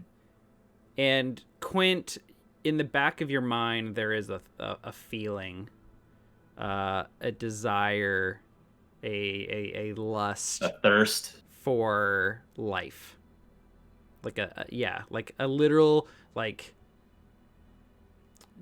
almost the feeling of dehydration for life. I absolutely love that you just said this right now, because I have other ideas that I haven't spoken about yet. Yeah. And it's going to be perfect. Go ahead and take the level 1 harm. Right. I don't need... in quotes, thirsty. And oh my. More of a lifestyle choice. I'm regretting that choice given all of our cultural context, choice, right? But whatever. Dehydrated. Yeah, sure. Quote dehydrated. Quotes dehydrated. Yeah. If I can remember how to spell dehydro. I know it's D-Y. Dra-ted. D-E-H-Y-D-R-A-T-E-D. I know there's a Y. Millman, no one here expects you to spell. Don't worry about it. But I know there's a Y. That's how I remember how to spell it. I know there's a Y. There's a tricky Y in that bitch. Yeah, you're right. You got it. Good job. Yeah, nailed it. Okay. So hide. Yeah. Oh, I nailed it first go. You're fucked. Well done. So Quint has decided in his mind what he's going to do, and he turns to the others. I need to dig into my mind and try to remember this demon. I was very young, but I think with my wisdom now, if I could see the event again, I might be able to recognize more about this demon. I would ask that at least one of you were to stand by when I terminate the ritual, I don't know what exactly will happen. I expect to be addled. I expect to be wrong about recent events. Correct me. And he will sit down and you'll start to perform while clutching onto the coin in one hand. He will don his spirit mask and he will perform the ritual on himself to ask the question, what did the demon which melded itself to you look like? Oh, okay. And I think we can just like do the roll Yeah. and see if he gets the information. We can come up with, we can flash back to the answer at some point. Yeah. Yeah. Okay. Yeah. Give me an attune fortune roll, please.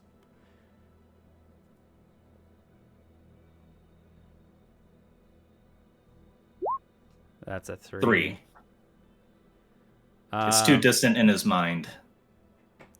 Yeah, I think that it is difficult to, like, you have no navigational ability within your own mind. Like, it's kind of like a feedback loop. Like, you are actively thinking your question and you are hearing yourself asking the question. Like, it's like a reverb. And so I think you're going to need to practice at this to try and throw this question out there. But you are feeling like you I don't know if you've ever read about like synesthesia with color, and how sometimes people with synesthesia can experience like waves of color in their mind as information. And you're getting like a lot of the color of your own thoughts and thoughts about yourself. But there is like a different color there deep in your mind that you sense is there. There is this answer in your mind. It is there. You just have no way of getting to it right now. I really like that. That was clever. I like that. Yeah. If I could give you an inspiration, I will. Thank you. Thank you. Quint will ask one more question of his own brain, and he wants to try to remember his betrayal of Llewellyn the Witch. And his goal is to try to learn from this. And he wants to... He can't really atone for it if he doesn't quite remember well what he did. Okay. All right. Give me an attune roll at -1. Fortune, submit. Standard. -1. Here we go. Oh, sorry, chat. 6. That is a 6. Perfect. Okay. So this was our first roll that failed. And here is our 6. So you get a vivid, clear memory of your betrayal of Llewellyn. And we will revisit that moment, as well as our many other downtime activities on the other side of our break. We will be right back.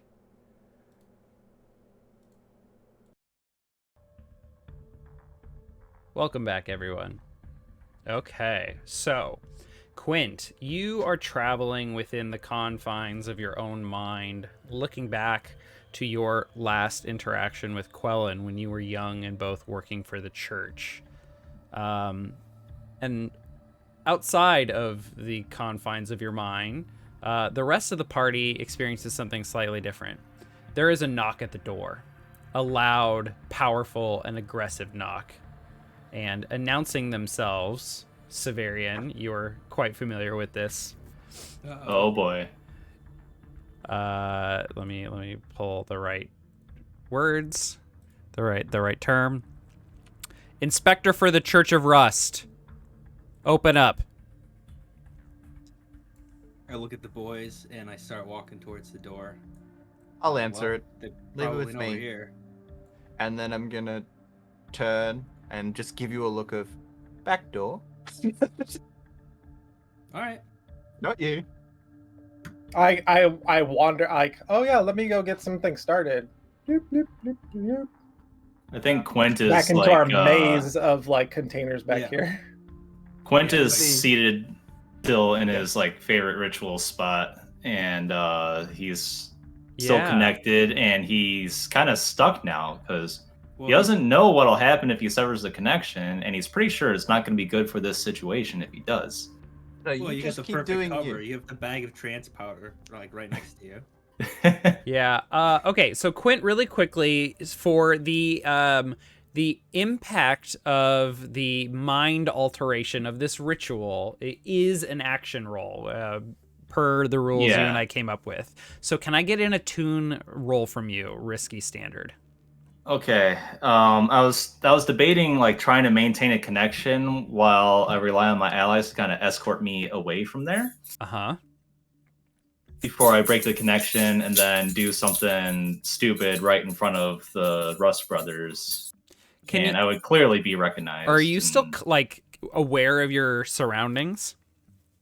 I think I am aware, but it's like muddled when Okay. I'm focusing on this. Okay. I'm going to need your check, please. Okay. So attune, Risky And- standard. risky standard. Now, for this, you can push yourself. Okay. If you like. And again, 3 more stress, I get a trauma. yeah. I just as a reminder, like the outcome of like you know how this works. At least you think you know how Yeah. this works. Like it alters the memories, the active memory of how the immediate situation is happening. And there's kind of two things happening to you. There is what is happening outside of your body in your environment and your Yeah. memory of what and actively knowing what is happening, both in short-term and long-term memory of what is about to transpire. And then you're also trying to recall past events. Yeah. And if your memory of your recollection of your memory gets altered, your memory is altered. So, Love it. yeah, let's see how this goes. Oh man. I don't want to get another trauma. If I push myself, I'm 1 away from a trauma. And what if this situation causes that other point of stress? I think I'm just gonna do it. Just roll it, Just- brother. You Let the got it. dice Preach it. Gonna decide. roll. All right, Quint. That is Crit. a crit. Yeah. Crit. Hell yeah. Yeah. I think that your memory of this situation is altered in very minor ways.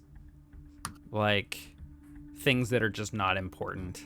Things like oh yeah, I was sitting on the couch. Oh wait, you remember it being like, oh wait, this was on the old couch. So it couldn't have happened today.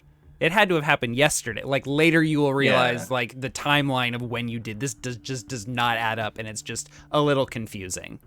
Right. But there is otherwise no effect on your memory of these Amazing. events. Yeah. It was important that he remembered that betrayal too. So Yes. it was Yes. Very well done. Yeah. And with that, with a crit, you are also welcome to disengage from your memory exploration at any time during this scene. yeah. So we'll kind of cut back and forth. right. Okay. Right. Yeah. Yep. That's good. I have an amazing plan, Uh-huh. and this is going to be hilarious. So when I tell Severian I got it, you see him start undoing his like shirt, like because I'm wearing a button up. I'm like undressing. I'm probably just topless, but I've got my my brands on my hip, on my belt, and you see me reach into the little pouch behind the brands, and there's a thing of blood, and I put it under the bottom of my lip, and Gareth says in my voice as I'm like talking, I'm like, you're going to lay above the front door and then roll to your right when you hear me say, come on in. I prepare myself. We've talked about this before. This is This is going to be great because I this is know the plan. how the fucking demon star works, bitches. Okay. I'm gonna make him question that fucking tool to the ends of the earth. That's what you get for copying my masterpiece. All right. All right. So, Garros runs upstairs. Jeremiah moves towards the front door. Severian, just out of curiosity, where are you headed? The door as well. I don't no, I don't leave. I go into like the next room back, so like I can hear Skit as he's speaking, but I don't like leave. Okay. All right. Oh, this is not the song. When I like hear the shuffling along the top of the shipping container where he's in position in front of the front door, Yeah. Okay. and I put it on the inside of my lip so they can't see there's blood on the inside of my lip, and I just open the door. How can I help you, officer? Nick, real quick, just so I don't like mess something up that's kind of important, possibly. Quint was a Rust brother, then he defected and bailed out. But we did have an interaction with the Rust brother talking to Quint. He was his contact. Is Quint's status with the Rust brothers okay for him to be seen? Yeah. He's not like in hiding yeah. still, right? I think the Rust brothers like look down on you. Like, Okay. oh wow, you're a failed melding just as much as you are a failed Rust brother. Okay. You're a quitter, and they hate quitters. Yeah, you're a quitter. That's how they think of you. It's not like you're a criminal or anything. Okay. All right. Then I mean, Quint will stay yeah. connected and remain where he is. And we haven't quite gotten to this, but you articulated this to me during our break. I mean, like, you followed orders at one point, especially when it mattered. Yeah. So we're about to talk about that. Right. But, you know, you weren't a complete and utter failure. Okay. Inspectors, we're here following the trail. We picked up signs of a unregistered demon in the area. Do you or a demon in the area that may or may not be registered? Do you own any demons? None. I used to be a brander, but I got laid off. Sorry. How can I help you?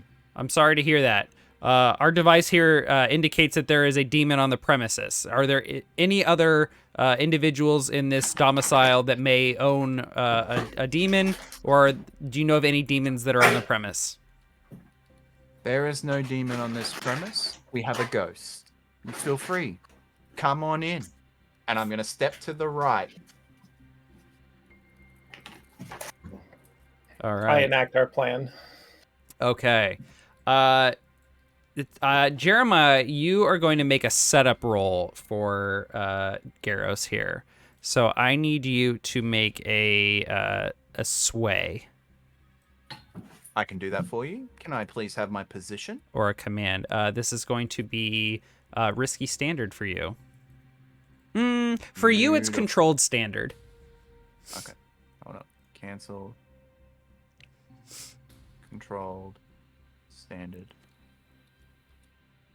Double ones? Double What? ones. No. That's okay.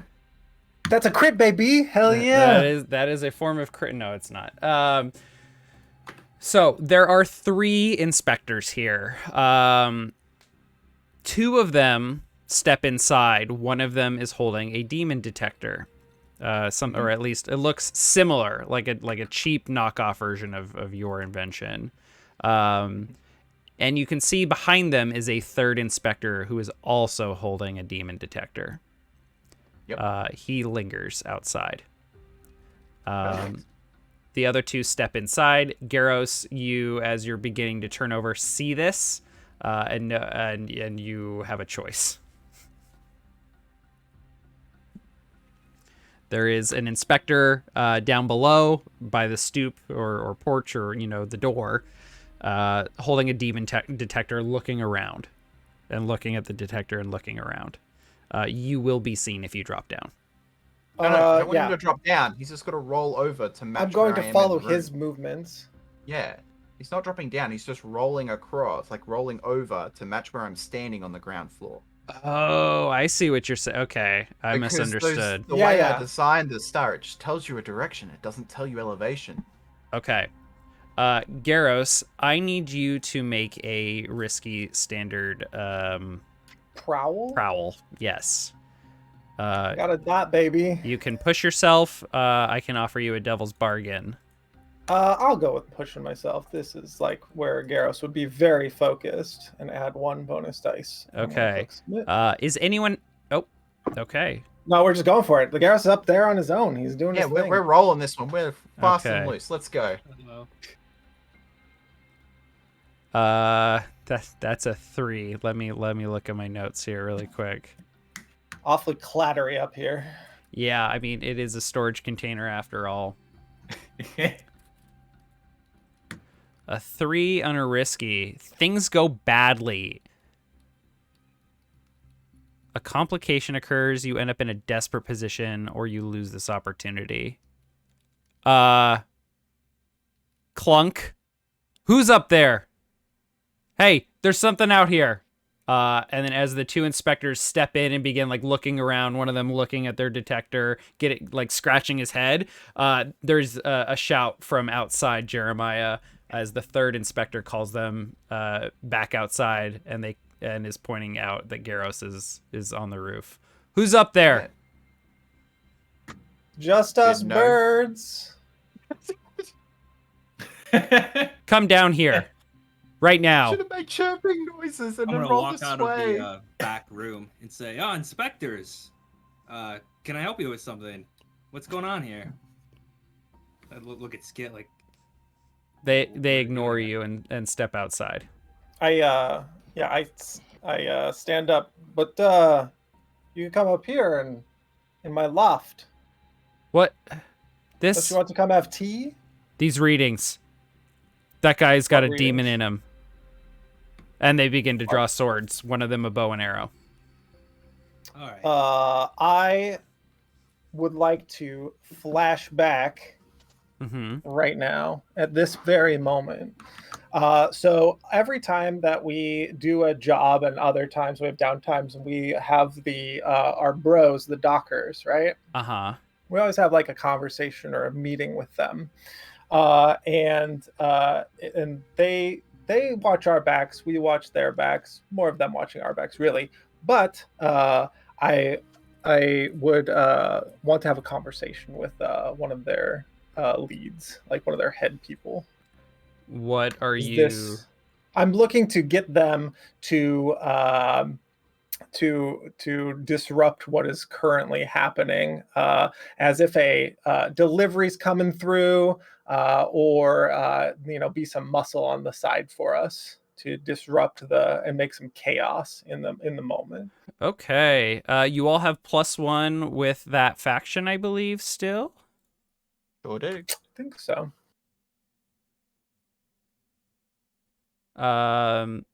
So you are arranging this for this particular night? If the Rust brothers come around, so yeah, I would want them to, be available. Yeah, for this. lurk in the area. Okay. Yeah, because they're always walking around. They know when people are in their turf. Like they're moving crates, doing their business. Rust Brothers probably came to them first. Yeah. Okay. I rolled a 6 for them. Yep. This is a 0 stress cost flashback. That's perfectly fine. So they draw their weapons.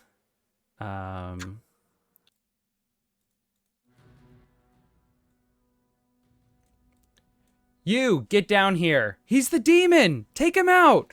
And they are like pulling, like one of them is pulling their bow and arrow back. The other's drawing swords, looking inside to see what the others, Severian and Jeremiah, are up to. And at that moment, the dockers just come barreling through with a carriage full of crates and barrels. Hey, there's my delivery. I need it up here, boys.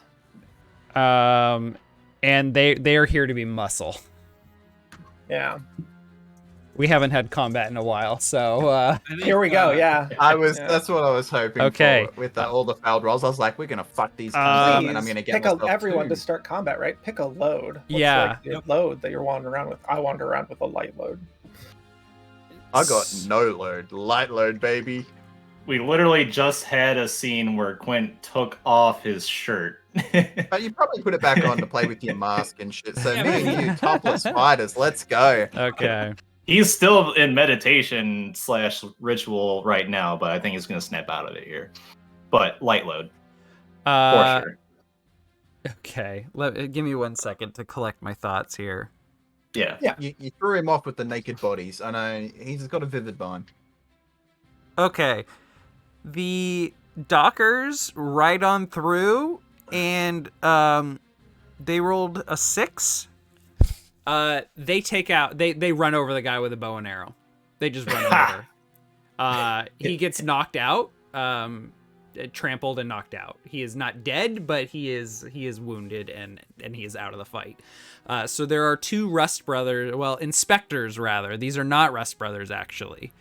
They are just inspectors, but they are trained soldiers or cops with swords, standing out here. I've always wanted a sword. Yeah, the dock workers, they just didn't recognize them. So they're shouting out, get out of the way. The guy didn't get out of the way fast enough. Sorry, officer, loose horse. Trying to get him under control. And they just so potentially the inspectors that are standing at the front door with swords drawn, and they're a little blocked in now. Yes.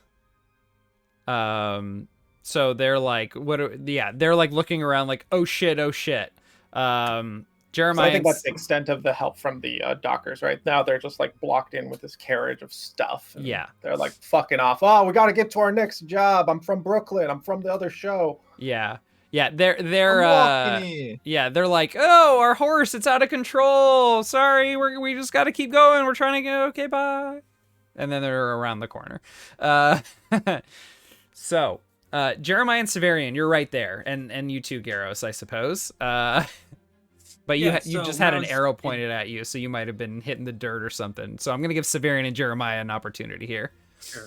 While I was in the other room, I grabbed a crossbow from underneath our an armoire or something, and from like the entryway or whatever, like right behind Jeremiah, I'm just gonna shoot at the inspector that's probably got his back to me, that just watched his companion get trampled by one of these carriages. Okay. I'm gonna shoot him in the back. So I'm gonna use hunt. Hunt, yes. And I will push myself for this. Okay. Would you like a devil's bargain? Oh, yeah. What's the devil's bargain? 2 heat. Oh, we're getting I'll heat take from it. this anyway. We take that shit. Yeah, I'll take it. Is it push and devil's bargain or push or devil's bargain? It's one It's or. or. It's an or. Right. Yeah. Oh, is it? Oh, my bad. Yeah. So you don't. I mean, you can I'll take that instead of the stress. right. Oh, that's right. So is it risky or desperate? I mean, if you're shooting at range from inside the house, this is risky. Okay. Yeah. And then standard, and then +1. Yep. Right. I'm gonna give y'all +2 heat. 5. 5. That's a 5. Okay. So this is a 6-step clock. I'm not gonna mark it. I'll just narrate this. So you all are at 2 out of 6 steps for this 5. Do you have any skills that can benefit this? Thank you, Eric. I'm just gonna look What at do you your mean? your special abilities. Do you have anything that happens Oh. during combat? No, it doesn't look like it. No. Okay. So, you shoot one of the inspectors in the arm, and he looks to see where the shot came from, and he actually like gets a good look at you, and he says, "It's Severian." Or did you go by another name when you were an inspector? No, I went by Severian. It's Severian. You fucking traitor. And he like grabs the arm that has like an arrow sticking into the shoulder. And he like switches to his offhand with his sword, and his injured arm is dangling. And they begin to rush forward into the house. Garros. No. Perfect. It's my turn. I'm gonna be in the. Oh yeah, I'm doorway. up top. Yeah. Do your So thing, them boys. recognizing you is going to be one more heat as a consequence, and they are also moving in towards the house. That's all right. Garros, Jeremiah. Alrighty, I'll go first if you like, Garrus, because I'm gonna hit Please. somebody with a brand. Pull the brand off my belt. Fucking wail on the first guy before he even gets to the front door. Not in my house. Okay, that sounds like a skirmish to me. Hell yeah. Risky standard? I mean, so do you have any weapons drawn, Jeremiah? Yeah, brand. Your It's brand. It's a baby mace. Okay. But it's not. It is not made to be a weapon, and these guys are wearing armor. So in terms of like Functioning. scale, like their armor is going to help protect them from this. So this is going to be desperate limited for you, Jeremiah. I mean, Ooh, Jeremiah, come on. You've probably got some big, like your. I mean, I could grab self-defense something by the two-handed front great door. sword. Yeah. Yeah, That's but something sitting there. I'm gonna use half my. All right, I'm gonna use half my loadout and probably grab some fucking excessively large item by the front door. Like just. I'm Like just a pole thinking. arm there or something. Yeah, like I'm thinking like something that you'd use to scrape out There- a chimney, like yeah, a big there- metal rod, right? There's a new ornate coat rack sitting there. Like it's like it's made of like cast iron. It's like really old and like pretty heavy. That could probably be used as a spear. Okay. Can I take that? In that case, then this is going to be desperate standard. Perfect. Mark that XP, baby. Yes. So I'm gonna. Yep. Mark XP for prowess for a desperate action. I'm gonna push myself because I have no stress. Okay. Is anyone helping?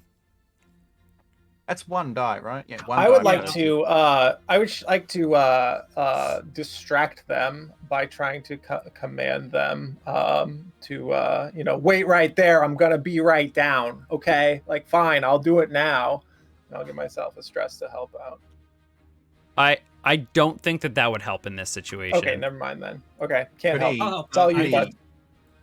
Oh, you So go. I help out and I just throw my crossbows directly at the guys as they're coming in. Okay. They're coming onto Jeremiah. I whip my crossbow at him and I draw the cane sword from the sitting like right underneath Sick. the coat rack that Jeremiah picks up. I love the idea that you're like flips armoire, like table flips it, grabs crossbow off the bottom of it while it's in the air, fires it, throw crossbow, throw something else over, grab cane sword. Jeremiah's like throwing coats everywhere, grabs this coat rack, Just and it's grab the coat it's rack. all of the Garros's coats fall nice on the shit. ground. Yeah. Yeah. Garros, remove or take all that 6 stress back. I'll take stress.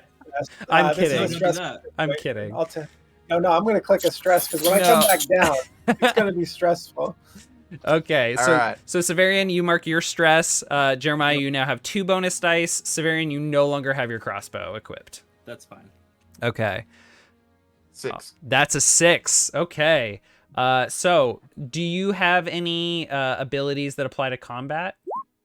Yep. Not yet. I have a ritual that I haven't made up yet, but that's on the to-do list. Okay. So, no. So you just what does it look like, Jeremiah, to take out like one of these inspectors? I think the guy who was yelling and he's holding his arm, right? He's further back. Mm-hmm. But the one by the doors turned with his sword, and I've just fucking just dunged his helmet straight into his face, right? Oh, like I've fuck. fully caved the helmet in, and he's probably still alive, but he sure as fuck ain't fighting anymore. Oh yeah, you just like knocked him out. Just his shit falls to the ground. The other guy charges forward. And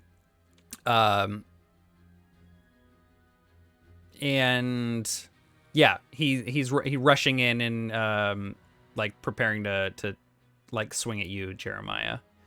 Garros, I think this is an opportunity for you here. I am not much of a fighter. But let me think Just about this fall here on 'em. quick. Do you have any points in rec? No. I have Oh my prowl God. and study, This my guy's man. unconscious. That's Jump just off, bad. jump off, and just fall on them. Take the XP and start working on getting 1 point of I mean- wreck, and then just use yourself as a human wrecking ball. If That's all you you need to do. Assassin's Creed drop on him, Oh, that shit. is a prowl. Yep. Okay, well then I'm Assassin's Creed dropping Ambush on him. with close Take violence. that tick, a blade or two. Let's go. All right, click Uh, prowl. So this is going to be desperate.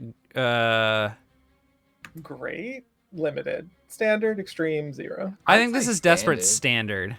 Standard. I don't think you have a dominant advantage against this guy. Well, I think you do in terms of like you're dropping down on him, but he's also armored and armed, and you're not.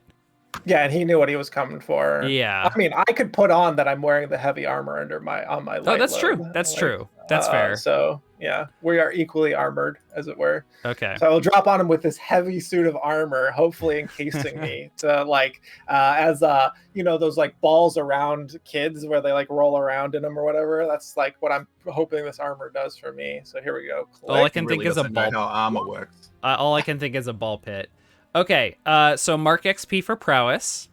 Done. For the desperate action, and you drop down on this guy, and as a massive paperweight, you bring him down. You crunch him in as well, but the fall deals you some damage as well. Take the level 3 harm, broken ankles, or spend some armor to reduce that. I would spend both armors to reduce that Okay. to 1. And that would be a sprained ankle. And you could sprained ankle. you could resist the consequence if you like. Yeah, I resist forgot it to and mention. roll. I forgot to bring up that y'all can resist. Oh yeah, resisting. No, I'm good. A level 1 harm's not too bad. And I roll myself off him. I'm not doing that again. You were already Oh. bruised, so you were supposed to have less effect here. That's Okay. okay. That's Do okay. you want me to pay a stress for? No. greater I effect don't or think it push would have. myself? I don't think it would have mattered much in this scenario. Got it. Okay, Okay. I will be sure to call that out. I always forget to look at those. Okay. So you Garros just lands on top of this dude as you're about to skirmish with him, Jeremiah, and Severian, as you're like extending your cane sword forward and dashing gallantly ahead, and Garros crunches him, and now you have 3 incapacitated, reeling, groaning, or knocked out inspectors. Well, Isn't there one more? There were 3. Oh, sorry. There were 3. Yes, 3 of them. One of them it got crunched by Right. by the 'cause that's wagon. 4. Yeah. Yeah. There were 3. One got crunched by a wagon, and then you took out 2 more. That's it. I thought there was one more. No, there was That's 3. That's law now. That's canon. We're gonna go back and fix the tapes. All right. All right. I'm pretty sure I said 3. yeah. I Yeah, don't I know. It doesn't remember matter. 3 as well. Well, Well- if it's all over, can I borrow that sword, Severian? Yeah, of course. Here you go. Thank So you. we cut their throats, we drag No, them. they have That's really good literally- information. No, they have good No, information. Don't well, cut all I that was throat. just going to kill the one I knocked out because he's not going to be any use to us. I just rattle his fucking brain. Well, Garrus, I hold like on. protest from the ground. We don't just want laying on the these ground. guys can't walk away from here. Are not going to walk away. We're going to take them in and ritually sacrifice them. Good point. Never mind. And I just drag him into the house. Hey, what are we gonna steal one of those obsidian daggers and put a red star in the sky or something? No, we're No, definitely no, not no, putting no, a red no, star in no, the no, sky. Them too. I We'll see think what Worm Uh, wants of them. There's 2 ways we can get rid of these guys. We dump them in the canal and maybe they don't come up, or we drag them to an alley. We steal anything of value off them and put it through a couple of holes in their in their ribs, in their lungs, in their head, If wherever. Well- okay, just really quickly, I want to offer this to you as Yeah. co-authors of this story with me. If you are interested, I can just have the dockers come back and take the bodies, and say they will deal with it. The thing here is, I would go and that is an interesting thought that we put them just in the box that's like sitting out front here, the crate that's sitting out front here, as a potential Garros. outlet. We have 2 problems here though. Number 1, they will know where they sent these inspectors, we will have a secondary wave of inspectors coming by, so we need to clean up so they'll this mess. And number they'll come by two, the docks. We just get rid of whatever demon you guys are holding on to, and we're fine. They don't know it was us. So these raid groups, they are just like running around the city with these detectors.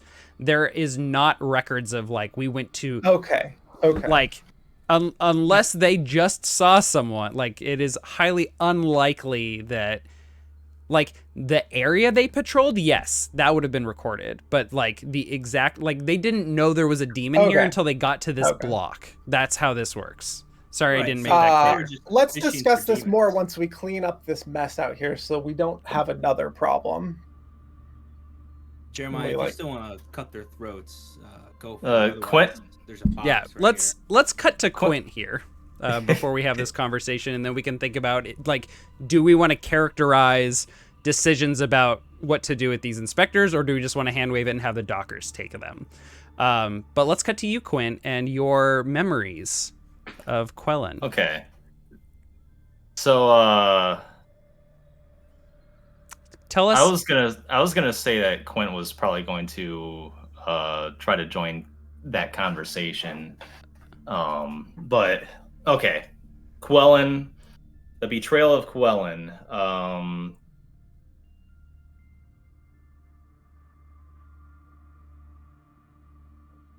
So tell us about your history with her.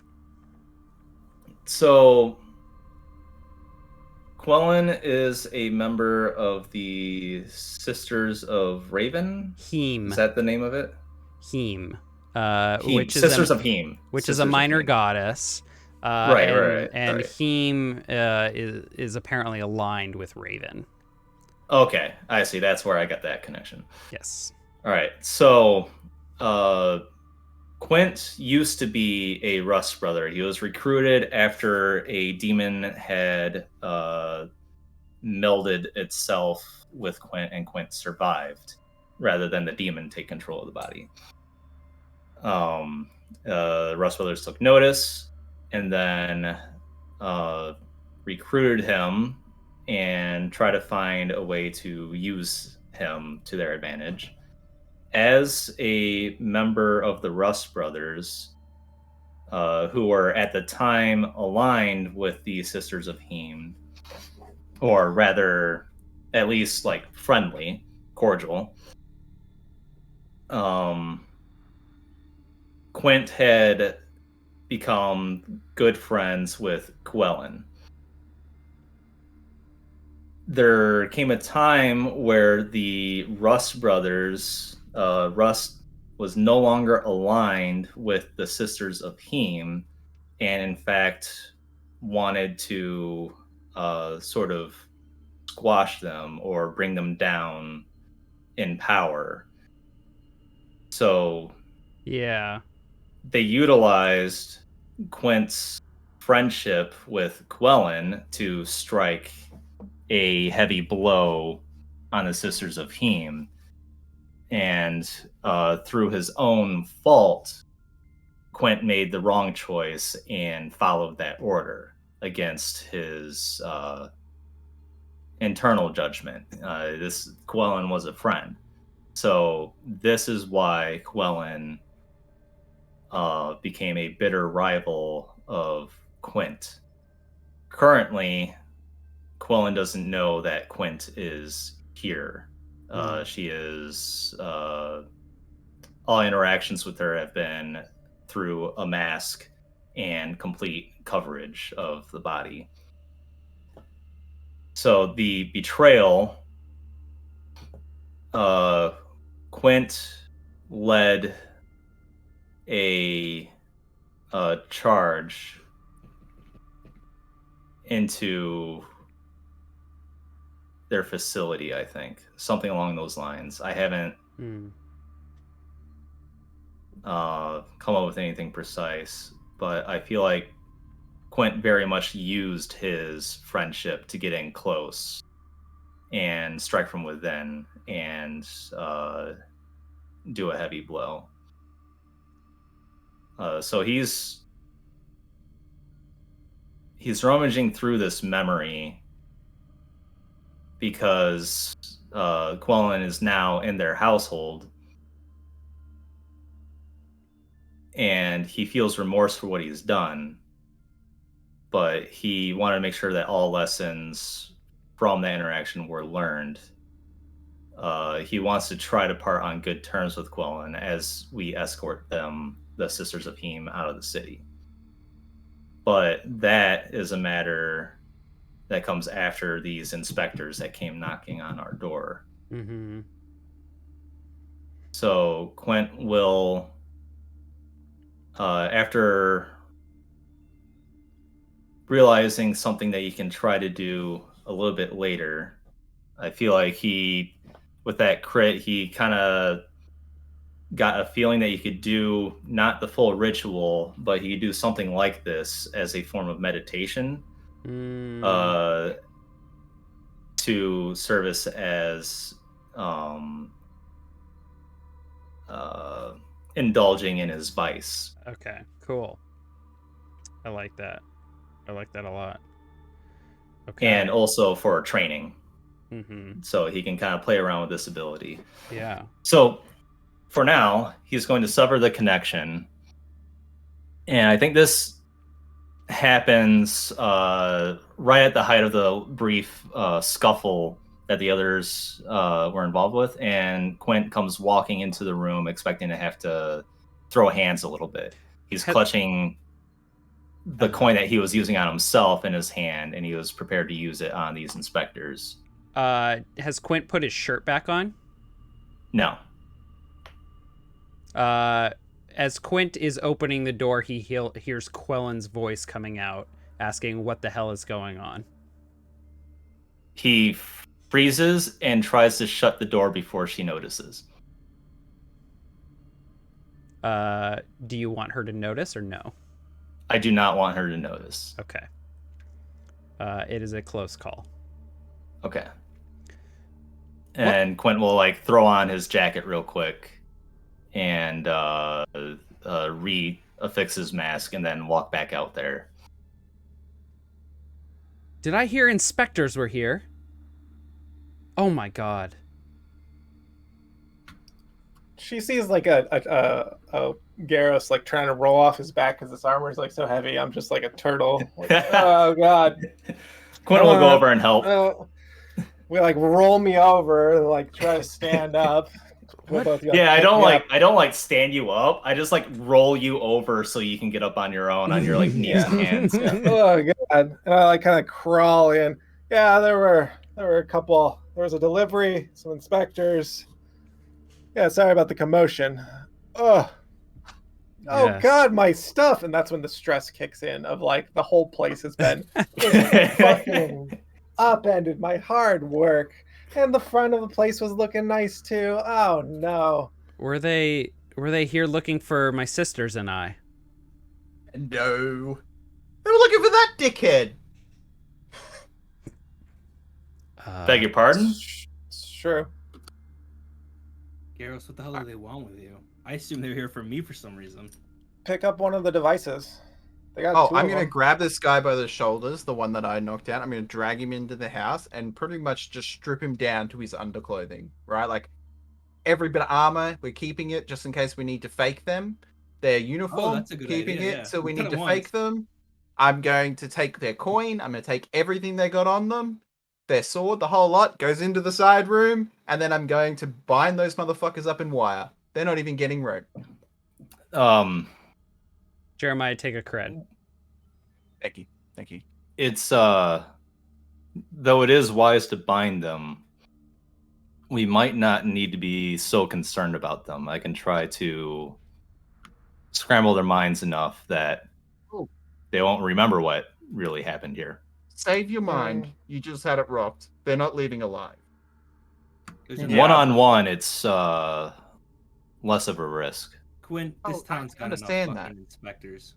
But they're not getting out alive. I'm riding that the vicious trauma that I have. They aren't leaving alive. And I'm obsessed with killing them too, so I get the twofer here. So they are full of information that we need. Number one.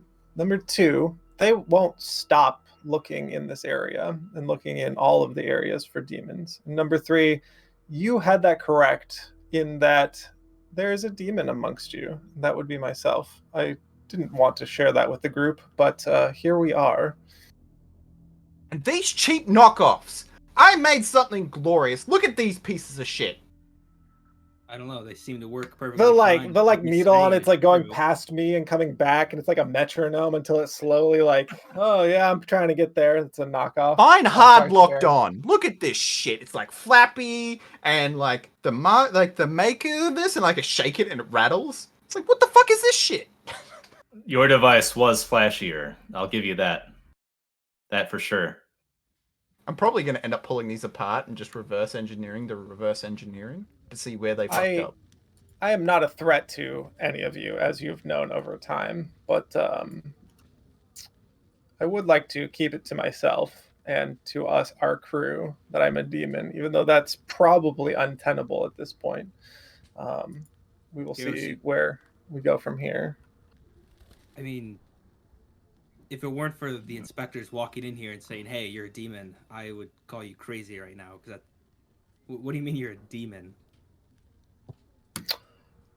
I go on to describe as I gather everyone in to like, come on down for story time. It's story time. I'm taking Quellen and crew. You put on your Mr. Rogers sweater. Yeah, change your shoes. Yeah, exactly. Put your feet in the swimming pool with the demon. It's okay. Like Mr. Rogers, it's okay. We can share a swimming pool. It's fine. So we gather like the Talon and everybody, and we have a sit down and a chat of what it is to be a demon and what life on the demon planet was like, and how I came to be in this world, and what they do to demons on the way is absolutely abhorrent. And demons and elves and orcs and humans, we're all beings just trying to exist. We're living our own best lives as best we can. There are some good, some bad, depending on your perspective, and I go on and on and on and on and on and on and on. Probably not And even that's like paying story attention. time with a demon. So you're telling me this entire time you haven't had a master, and you haven't eaten like a single child? Why would I eat a child? That's weird. You tell me. That's all I've heard. You let one of these things free, and they go around stealing children, eating them, and doing who knows what. I mean, there are humans that do that. Do you have a problem with them? I'm insulted. Oh, yeah, anybody that does that obviously have a problem with them. I kind of look over at Jeremiah, huh? But no, I'm just saying this is strange. Everything I know. How would you respond if I took you from your home planet here and took you to my world, and you were my slave to do whatever I wanted? How would you respond? I give this like argument that like desperate times cause for desperate measures, and demons do lash out, and demons do have feelings. Yeah, I mean, I think like it takes a little while, but you convince Severian that everything he knows about demons is propaganda and bullshit. But he's slowly starting to believe it. Yeah, so my end goal and ideals would be to rescue the demons of this world and not feed them to Lord Skurlock. That was a misstep on my part. I didn't know what he was going to do with the demon, but yeah, not my finest hour. Well, I mean, he's still probably feeding on more of them, right? Maybe. You really want to help demon kind? Perhaps we should take him out. Like I said, that's a long-term goal. So considering he can read our minds in his place, but I digress. The current problem that we have at hand is we have 3 inspectors. We have 2 of their devices, so we could probably rig up something to block what they are tracking against, what signal they're tracking against. We do have the architect here, and I point towards Jeremiah. And then also we should see what information they hold in their brains that Worm may be interested in, as I believe he does like information, right? Yeah. What exactly are you looking to get out of them? I guess. How they were hired, where are they keeping their people, where are the devices kept at night, like how are the devices manufactured? They may have there's tons of questions we could ask them. Well, I mean, I can tell you when their inspectors are out at night. I would assume these are probably just standard issue. Well, there's no point in me thinking about it. Let's just ask him. You got any good ideas to wake him up? Oh, I got an idea. Just fucking brand the first guy. Just straight up red hot, fucking boom, straight on in the middle of his back. It's probably face I like down, cringe and I armed like up. look away. It's like I'm getting a little queasy, Garros. You only fell on him. He'll be fine. Quellen This and was her the, sisters sitting in the corner, looking very, very bewildered and confused. Oh, if you ladies would like to step out, this would be the time to do it. As this guy's probably like, you could smell like burning meat, I right? think Like, we're gonna find somewhere else to lay low for a while. Thank you for your hospitality, says Quellen. We'll go and collect our things. And they leave and head to the back to the room where they were staying. I like go help shuffle them out because I want no part of the branding. We're fine. We got it. Okay. are we meant to be taking them somewhere? I say like that while I'm like holding the brand down. Do you want me to get Like, someone from the Dockers to escort you press the start menu, look at your quest log. Optional. Help them escape the city. That was the game plan, right? It starts We'll to do that later. Thanos dither out like. I don't know. Well, we'll I need to reignite have that. quest. I need that closure on that love story. Okay, Yeah, we exactly. need to do that. What was okay? Well, I think he kind of ruined it. Nah, she'll be right. We'll figure it out. Let me finish this scene first. Yes. Ugh. Okay. Ultimately, what are you all doing? You're branding them? Oh, So, I'm yeah, not basically, like fully like demon branding. I'm just burning them with the brand, right? Like I'm not doing He's the trying ritual. to I'm wake just... this guy up so we could start questioning him. Okay. Hey Jeremiah, give me a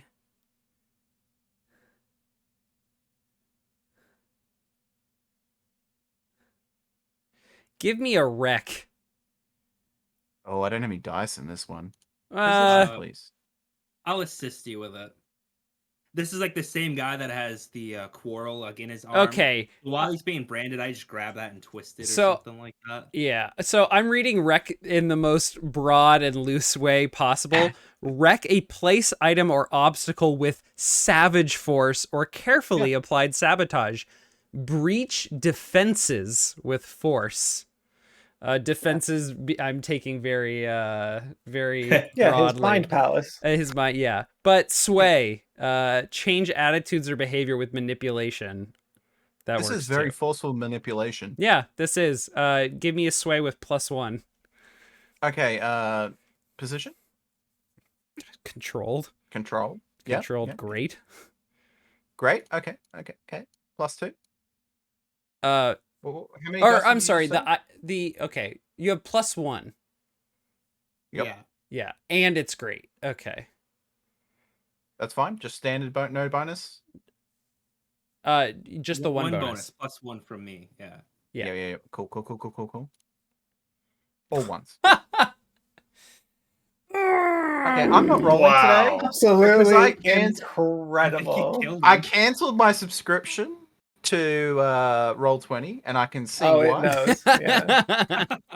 I did actually cancel. They were like, seed. "Oh, we're taking $192 out of your account." I'm like, "No, you're fucking not." Yeah. You work on this guy for a while, and then you work on the others. They're tough motherfuckers. They're not giving anything up. This opportunity is lost to you. It's clear that they have had somehow inspectors have received some sort of hardness training to resist torture. So all right, you're convinced that this will not work. Quinn, the one that recognized me, I apologized to him and say, "Well, what? I guess you know how this goes." Fuck you. You're doing it wrong, and I cut his tongue out. Well, you're gonna get blood all over.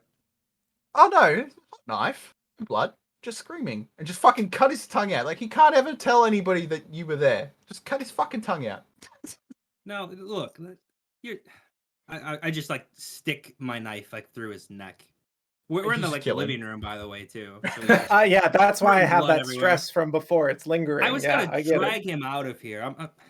Garros, Look, what are you We're gonna doing? have to buy Garros a new I'm rug. in the back. I was like nattering. Like I kind of still like linger and like slowly like, oh, I'm gonna go help them out. Oh, they And don't they're want any like, part of this. no, That's no, fine. we don't want your help, thanks. I still like slink back into like my room to like just sit down and just listen take to a the deep screaming. breath and Just playing some... anguish over literally every moment that is today. And maybe there will be a tomorrow that will be better, but today is just too much. Quint, Quint, what Yeah. are you doing? before I kill all of them, play with this guy's mind. Find out what you can.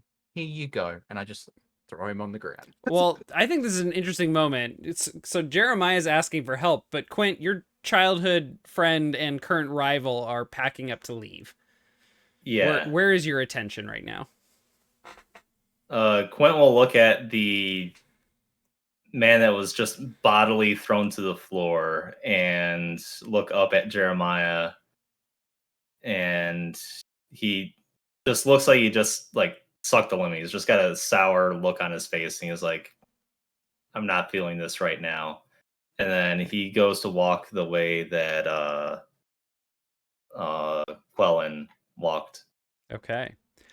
So you head back into their little, like, kind of, it's like a little bit of a dorm room setup. They have like 3 cots that you all provided for them, and they have like their packs and some supplies. And then there is this just massive box full of these jars that have ghosts in them. Did their wooden parts, when they took apart the device, did that turn back into like armor on them, or is there like a box of like wood No, there? I thought he said that the building grabbed onto the parts of Okay, so there was a couple device. things that happened. So they had their little antenna that was made of wood and metal. They have abandoned that. Like they left that on a roof somewhere. Now, I would have taken that with us when we left. Sure. But they also have these masks that I showed a little image of last time. It looks like this. And when they wore those, some of the like little tendril branches would dig into their spine and then their like nervous system, and then they could basically I am Groot.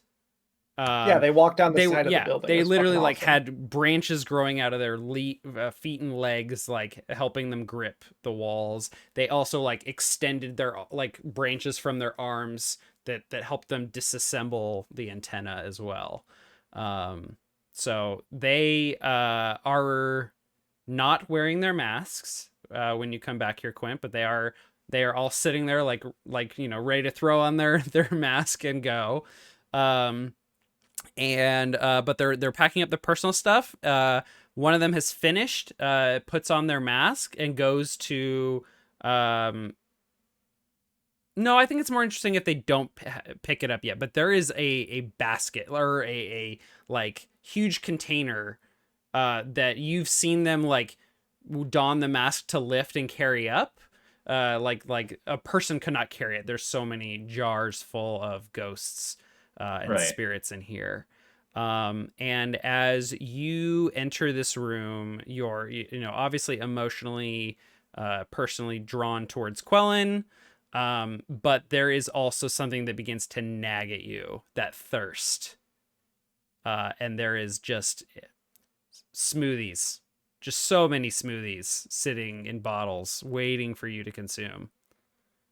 And they are going to distract you. So during this scene, you have -1 ongoing. Right. So Quint steps in and he starts like staring Quellen. You sure you don't need help out of the city? Well, we were gonna escort you. I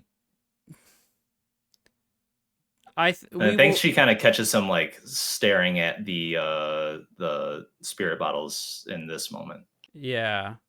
I think she notices, but doesn't make anything of it, at least for now. And she's like continuing to pack, kind of half minding you. We'll figure something out. You know, if you like Phasm, if you're willing to help, certainly would accept your help. But yeah, get that Lips, Skit, Severian guys, that we're not really interested in working with them. I hope you understand.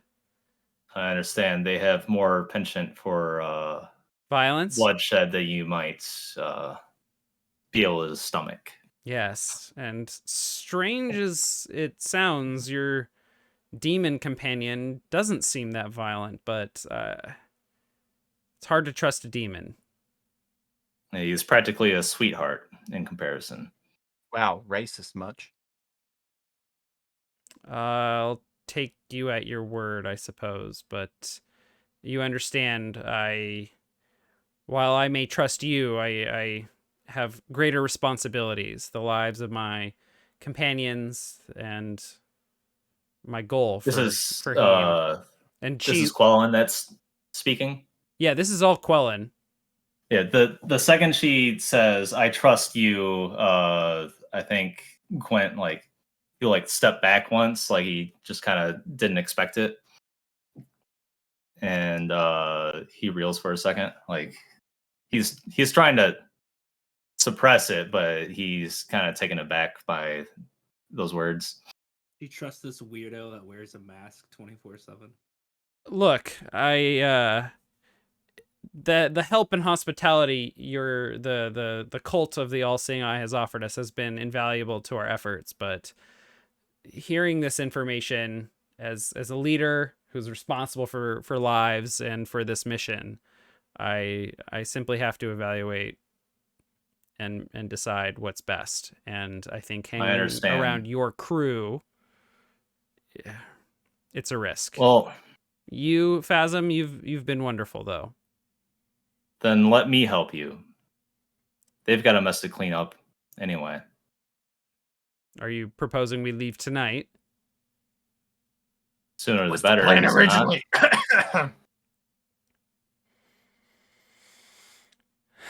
She looks at her. Now that there's heat drawn to our doorstep, seems a good time to leave. Indeed. Well, I've been doing some digging using some of your demon's little birds, gathering information, and I think the best way out of the city might be to hire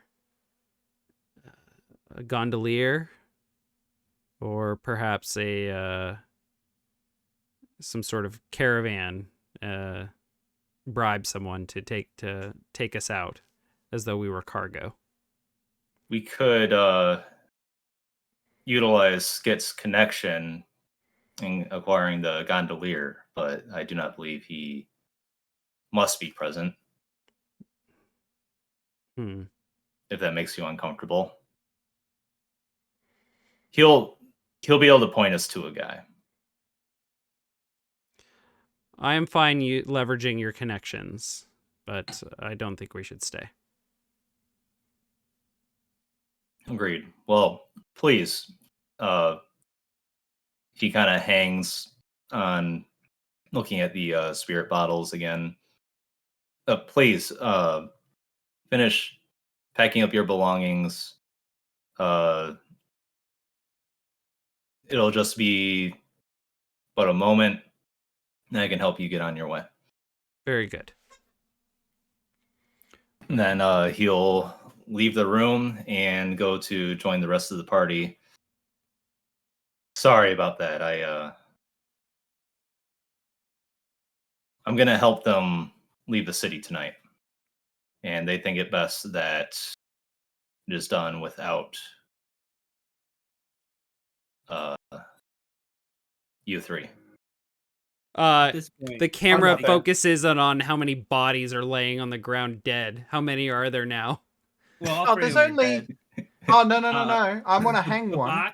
the box from outside is like pulled towards the entryway, and Severian's got like a hacksaw ready to start chopping them Oh up. my god. Box. You He need to hasn't go even work for the finished throw them in fucking the bill box. hooks, Severian. Fuck. Well, look, I mean, the easiest way to get rid of these guys. There's 3 of them now. Look what you made me do. You know. I mean, I've got one that's still alive, so you can, if you want to hack him up and throw them in the box, you can. I was just gonna put them in the box hole, like you do, you honey boo boo. But this last guy, I'm gonna hang him you in the think there's back enough room and in gag there him. for all 3 of them? No, we're keeping this guy. We're gonna pick his brain later because he's feeling moody at the moment. Oh, you haven't We'll killed wait for that guy his. yet. No. What are you waiting for? We're gonna pick his brain. We're gonna get in the ghibli bits. It's fine. Humans The can live for ghibli days. bits. All right, whatever. I tossed He the can live for hacksaw days onto the without water or blood-stained couch. food. It's fine. They can go into the box hole then. Okay.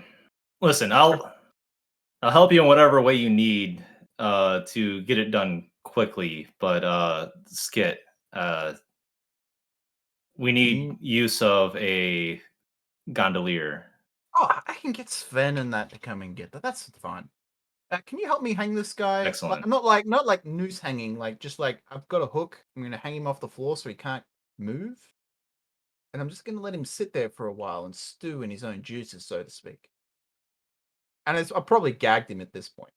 Do you not want me to just cut to the chase? I mean, Extract from him.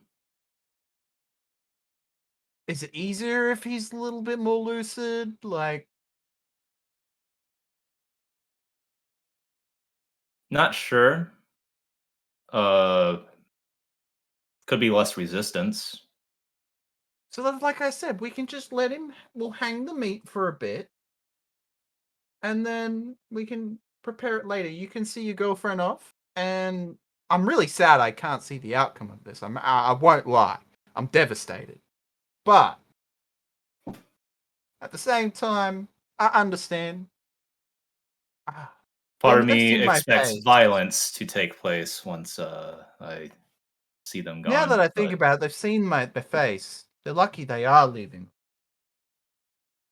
Anywho, that's neither here or there. Are you saying we should kill them? Well, no, but normally people who know that, you know, and then I like reach under my like shirt and like apron that I normally wear that's on, like on the couch and like pull my mask out. When they see these two faces together, they normally don't live long enough to tell anybody about it. I mean, they're. And I just they're slide it leaving back under town. before anybody else, like, because obviously the front door's open. I'm like, before anybody else puts 2 and 2 together. It'll be fine. They're leaving town. I mean, if we chop them up, there's plenty of room in there, but I really don't think it's necessary. I've just been imagining the front door has just been open this entire time. Yeah. Yeah. But there's like a big crate in front of it. 'cause Yeah, they we got the dropped crate off. dragged up we to got it, the- but Yeah.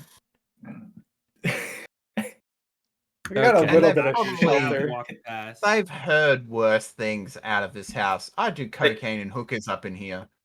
They've probably heard horrific things. So that when it's probably at the point where if there's any noise, they just kind of like. I think all the families from around the immediate vicinity of the box have moved, and it's just places that don't really hang out, right? It's just like storage buildings and like the odd office worker that literally is like a chain smoker or an alcoholic, so he can deal with the noises he has to hear every day. Yeah, that's part of how we've expanded our turf thus far to get to this point. We just Like creeped everybody we just around us creeped out the uncomfortable. neighbors until hey, look at that. We can Just drive down stretch out a the little bit more. property value. Just into oblivion. All right. Well, Sven, you said? Yeah, Sven, I'll sort it out. And then I'm just thinking, how do I normally call him? I could ask really nicely if what's her name? Denna could call us a cat because she can get around a lot faster than I can. Of course I can. That'd be great. Please. You want me to go contact Sven or whoever's Zip? closest. Oh, that's a good one. If we We'll go hire Sven. if we hire Zip, we'll have to pay. Exactly. I'll go. Sven will I'll go hook us see up. Sven. Yeah. And she rushes off, and she comes back with news. The Splunkertons, those Yep. The assholes. Yep. the Union Busters, they roughed up Sven, like in their attack and trying to kill the Union leader of the Gondoliers, whose name I have here. They were trying to deal with Eight-Leg Aaron. Is the name of the gondolier and chauffeur union head. That's just his name, Eight-Leg Aaron. Sven got roughed up as they were trying to get information on where he would be. Sven is recovering and unavailable. Oh, okay. I'll pay for another one. It's Okay. fine. I have a coin. It occurs to you that you also now have canal smugglers at your beck and call. You've paid them a significant amount of money to be on the Hive payroll, and the Hive would be happy to have them help you. They are used to moving bodies for the Veilers. They can move. Yeah, we'll move your dead inspectors. Yeah, we'll move your weird ladies with glowing jars. Yeah, sure, whatever. Yeah, just let us know how many gondolas you need. We'll fill them up. Hell yeah. There you go. Like problem solved. There you go. Remind me to get. Is it Dana? Dana. Yeah. Dana. Remind me to get Dana something nice. Oh, you'll be doing something nice for me tonight, Jeremiah, she says. God damn it. Heyo. I love being a puppet. I need a name. We keep referencing the fog. What was it? Foghounds. Yep. I need a name for a character. Give me one sec. Is this like just one of their contacts? First name and a dog breed. That's all you need to do. Ooh. They all have a different dog breed name, and there's a fuckload of dog breeds. Vincent. He's chewing on me right now. Kendrick Foghounds. Okay. The book has 3 characters. The leader is Margaret Vale. The second in command's name is Bear. And the third one's name is Goldie. Do we just want to use a dog name? Yeah. Okay. Your Goldie is definitely a golden retriever. You gotta put it. But your contact's name is Bassett. Okay. Yes. I need to mark that down. Bassett. All right, I'm putting that on my strange friends list just because it needs to be there now. Okay. I'll probably delete it, but that's fine. Probably delete it later. Yeah, I will. Okay, so Bassett will hook you up. And so they arrive at a nearby canal. It's probably on your block. Since you are at the docks, there's probably lots of canals around here with quick and easy access to either Lake Varda or the river running through the city. So everyone gets loaded up. They'll take the bodies for you and dump them somewhere. They will take the Sisters of Heme as well as their giant box of ooey gooey goodness, Quint. The Kool-Aid. The Kool-Aid is leaving. Don't drink the Kool-Aid. Quint, do you go with them? Like, do you escort them out? Okay. Yeah, I'll escort them out. Okay. So you are in the gondola with Quellen and her sisters. Just because I have their names here. Vasilla and Sister Sayrite. As well as the big box of Lunchables. And oh man, are they the pizza Lunchables? Those were like the best no, ones. it's the ham and cheese and crackers ones. Okay. Mill, do you have Lunchables in Australia? We do. Hell They're yeah. called Munchables. They're called Munchables. Munchables. Munchables. I like that name. That's better. even better. Yeah, Munchables. Yeah. Munchables over here, same thing. They got the piece of deli meat. the cracker, the cheese, and then in ours they either Questionable have. meat, I think, is what you call it. No, it's called deli meat because in Europe it's like Dr. Sausage, if you know what that is. No, It's thank basically you. spam. It's called Dr. Sausage because in the Soviet slash Slav countries, it was actually prescribed to people for iron deficiency because it's super high in iron. Oh, I'm picturing a Dr. Pepper can, but it says No, Dr. it's Sausage instead. it's made out of pork that's been ground down and boiled down to a paste, and then they put it in a thickener in it to make it into a sausage, and it's actually delicious. I love the shit. This sounds like spam. Like honestly, It's like spam, but not as much salt, Uh, and doesn't have that jelliness to it. It's not like Yeah. ham. well, then it's fucking like, useless. fried Because why eat spam that when you is- can eat spam? yeah. It's same. Let's keep moving. Okay. All right. That's so, the thing that makes me queasy, not all this other roleplay stuff. So, Yeah. Travis, this is likely the last opportunity your character will have to see Quellen. Yeah. Unless, at some point long in the future, your characters meet up again. But I don't know if we will ever play that moment in a game. Right. So I want to give you an opportunity to tell me the scene you want to have. Okay. So we're getting to the outskirts of the city, and we probably go we'll probably tag along for like half a mile before just kind of awkwardly like coughing and be like, well, I guess this should be my stop. I have a long walk back. Colin, could I speak with you for a moment? Of course. Do we need to stop to have a Well, conversation? if I were to start my walk back, then yeah. I don't want to jump off of the moving gondola. Okay. So they will stop the gondola, and Bassett will just will give you a look like, and he's like, we'll just wait. And you and Quellen both disembark and walk like a little ways Yeah. up onto the shore. So I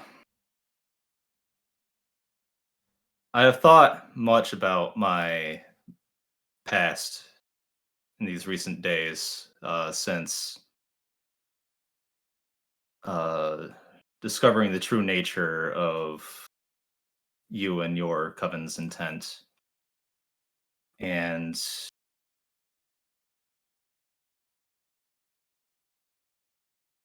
I will not ask you to forgive me, for I don't deserve it. But I want you to know that I am greatly remorseful for what I have done. It caused you and your sisters a great amount of trouble. And I should not have followed that order.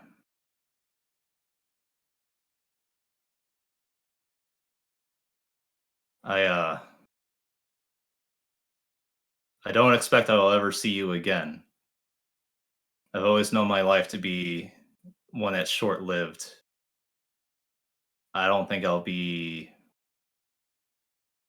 making it anywhere beyond this city in the near future. But know that betrayal is one of my deepest regrets, and I will slowly remove the mask, and he'll start to roll up his sleeve and remove the glove off of his hand. I have a cool moment here. I think as you are beginning to remove all that, she reaches out with a hand towards your arm and then realizes she knows, and she reaches and then she's like, oh, not that arm, and she reaches out and grabs your other arm. And she says, Quint, I wish you had said something earlier. And she gives you a squeeze and lets you doff your mask and all that. I was angry at you for a really long time. Full of rage that fueled this work for him. And it's been hard, but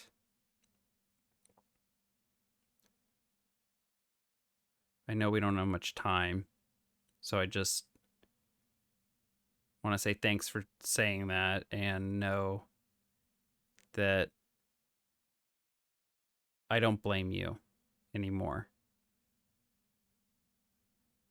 I realize and think about all the time how in another life we could still be working for this church that's so terrible, that causes so much harm. And we needed to get out, and we otherwise wouldn't have if we hadn't been betrayed by all of our brothers and sisters in the church. And like me, you were new to it all, impressionable, and you were just following orders. It wasn't you that made that choice. If you hadn't, you could be in one of these jars.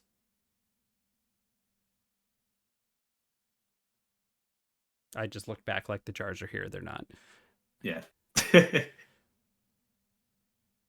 I suppose you're right about that. If I began to dissent at that point in time, then Rust Brothers could have seen to it that I met a swift end before I caused damage. Instead, the regret festered, and I simply left of my own accord. Good. I'm really glad to hear that, and glad you're well. One thing about Heem and her teachings, she always prioritizes. She says to prioritize yourself first. Take care of yourself before you can take care of others. And I'm glad you're taking care of you.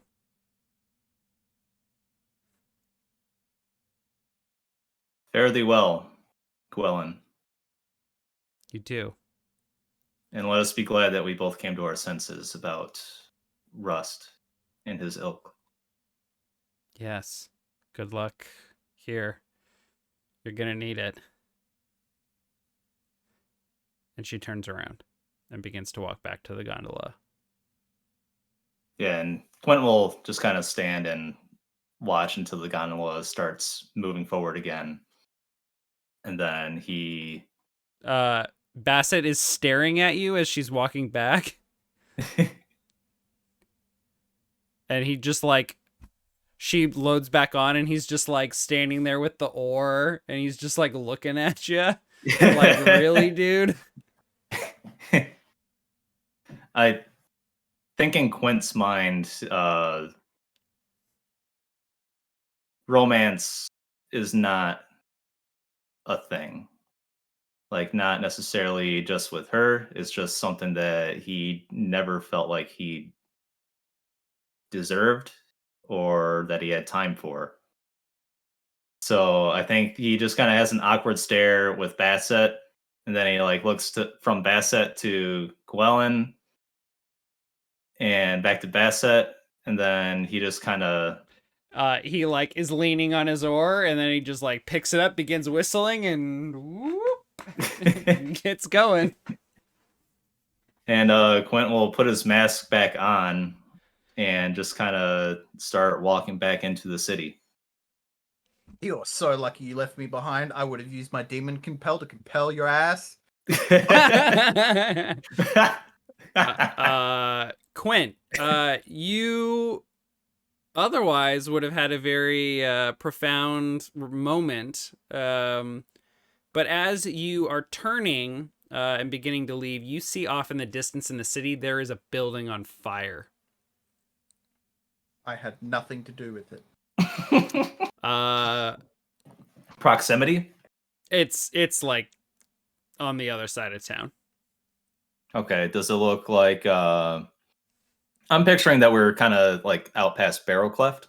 Yeah, let's take a look at the map just really fast. It's a beautiful map, so you shall be taking a look at it. Oh yeah, so yeah, this was likely in Barrowclef. They're heading all the way. They're like very strangely going right past Vond. Okay. And okay. Oh wait, no, hang on. That doesn't make any sense. Wait, no, the river goes past Vond. That's fine. I think a lot of water comes down Vond and goes towards Lake Varda, but then so you have to kind of go like upstream. But they can do it. Okay. And then there's another river heading south. Okay, anyway, but this is like all the way out in Charter Hall. Like inside the city. And there's a lot going on back at home. Do I see with the light of the fire, do I see anything like around it in how like sky? We can see like in the clouds, like you'll see the light from like a stadium. Yeah. That it's like that, but except that never happens in this day and age in Alderstone, except when there is a fire. So right. like, okay, you can see the smoke, you can see the yellow and red glow. You can hear like the like big fire. muffled yelling and shouting. Yeah. Far away, but it would take you like 15-20 minutes to get there on foot. Yeah. I think he's not going to concern himself with it at all. He just kind of, they're having a night, and he just kind of trudges onward back home. Okay. The next morning or the next day, who has this friend? Sorry, I'm just looking at everyone's character sheets really quickly for their contacts. Oh, I forgot to put best friend Skurlock. Oh. Hey, Severian. Yeah. You know how Harker, your rival's gone? Yeah. Yeah. You find out that Hutch, your Greyhook sergeant friend, died in that fire. Oh, shit. Oh, no. He and all of the other Grey Cloaks. As you talk to your contacts over the next month, and I'm just gonna skip ahead a lot of time. The Grey Cloaks are a crew of former Rust brothers turned to crime after being framed and expelled from the church for burning down a church building. Their projects have been to look for evidence of their framing. They discovered that it was the brigade that perpetuated this framing. They uncovered their next plan and tried to stop the brigade from their next burning of a building. The brigade is apparently like being ordered by the church to burn down buildings and then show up and fight the fire because they're the firefighters. I rolled them off earlier today, and the Grey Cloaks fucking rolled terribly, and the brigade crit. So they're dead. The Grey Cloaks are gone. Holy shit. They're just gone. We're I'm sorry. popping off in the Your city contact here. is also gone. I'm sorry. That poor bastard. Make more friends, Severian. All right. I'll try. So you currently don't have a ally or a rival. No. Yeah, it's it's even. He has now. a fresh Yeah. character. It's okay? fine. Yep. Yeah. Okay. That was the wrong faction. Oh shit. Uh-oh. That's Control Z? Does that work on these? Circle of Flame is 3, I think. Grey Cloaks here. They're 0, 0, 0. Oh, they were also a crew that you had status with. Whoops. Yep. Should have checked in with them. Oopie. Yeah. Everyone, your friends have been in a pandemic for the last 2.5 fucking years. Check in on them. Or they might. Never mind. I'm not going to be that grim. Yeah, please don't. Burn down. They went out in a blaze of glory. There you go. Thanks, Eric. Okay. What next, y'all? So the inspector thing. What I want for my downtime is to do some training and some vice stuff, but that can happen before or after the interrogation of this inspector. We got a Oh, guy I thought that's they on were a all hook. dead. Kept one alive is what Oh shit. Millman wanted. Okay. I feel like we've done a lot of mind reading this session. Can we Yeah, I save know. that for Yeah. next session? Yeah, I don't mean to like cut you off. We're a little tapped out on that. Yeah, I'm Yeah. just feeling a that's little. fair. That's been a little much this session. It's really a really cool ability. I just don't want to like get bored Yeah. with it. I think you're finding some really awesome ways, Travis, to make it different and keep building on it. So I do want to commend you for your like continuous improvement on that. But the rest of Fiction. you're Yeah. on notice for using Travis. Yeah, quit fucking using Travis. I He's just not a wanted to kill one-trick you guys, pony, right? okay? Speaking of that, shall I roll for indulging vice? Yes, and, please. Please do indulge some that training? vice. Yeah. Okay. What are you training? I want to train my playbook advancement. Nice. Where does that bring you in terms of your XP there? That will get me full, Oh, and I can shit. pick a thing. Nice. What ability? Do you know what ability you're taking? I do. And this is why it was so interesting that Oh. you talked about this dehydration and desire to leech from spirits and stuff, because I was looking at taking the veteran so I can get from the vampire playbook with your approval. Okay. Arcane Sight. Did I send these to you or did I send these? I thought I Yeah. sent this to. You pinned them as unused characters. Oh, I did. Yeah. Okay. Sorry. Sweet. I sent Millman the playbook for Demon, which I will also send you, Quint, because it may be more appropriate for you to look at the Demon playbook. No, that would be Okay. for because you got melded, right? Yeah. I will note that the demon playbook is so lame. Okay. Ouch. They really didn't give All right. demons the same amount of love. Quint, I'll put these in our chat. Okay. So I'll let you decide over the next week if you want to change it. But what were you thinking from I was Vampire? thinking Arcane Sight, which Ooh. is take one stress to sense beyond human limits, hear a subject's true thoughts or feelings, see in pitch darkness, sense the presence of invisible things, intuit the location of a hidden object, etc. It's like another avenue for like weirding stuff. Yeah. And it reminds me of Sherlock's mind reading type Book. thing. you Like got in the some from moment, book, seeing right? if you're telling the truth. Yeah. I think that that's really appropriate here, particularly because of your ritual. You have been exposed to an understanding of ether and how magic works on a academic and a physical level. And you have like been able to like literally see the pattern for mind reading and mind alteration. And so like not only multiple times. Yes, like and literally like doing it to yourself. So I think like, and also the fact that you were touched and began to be melded by a powerful magic wielding demon that had the power to try and meld himself to you.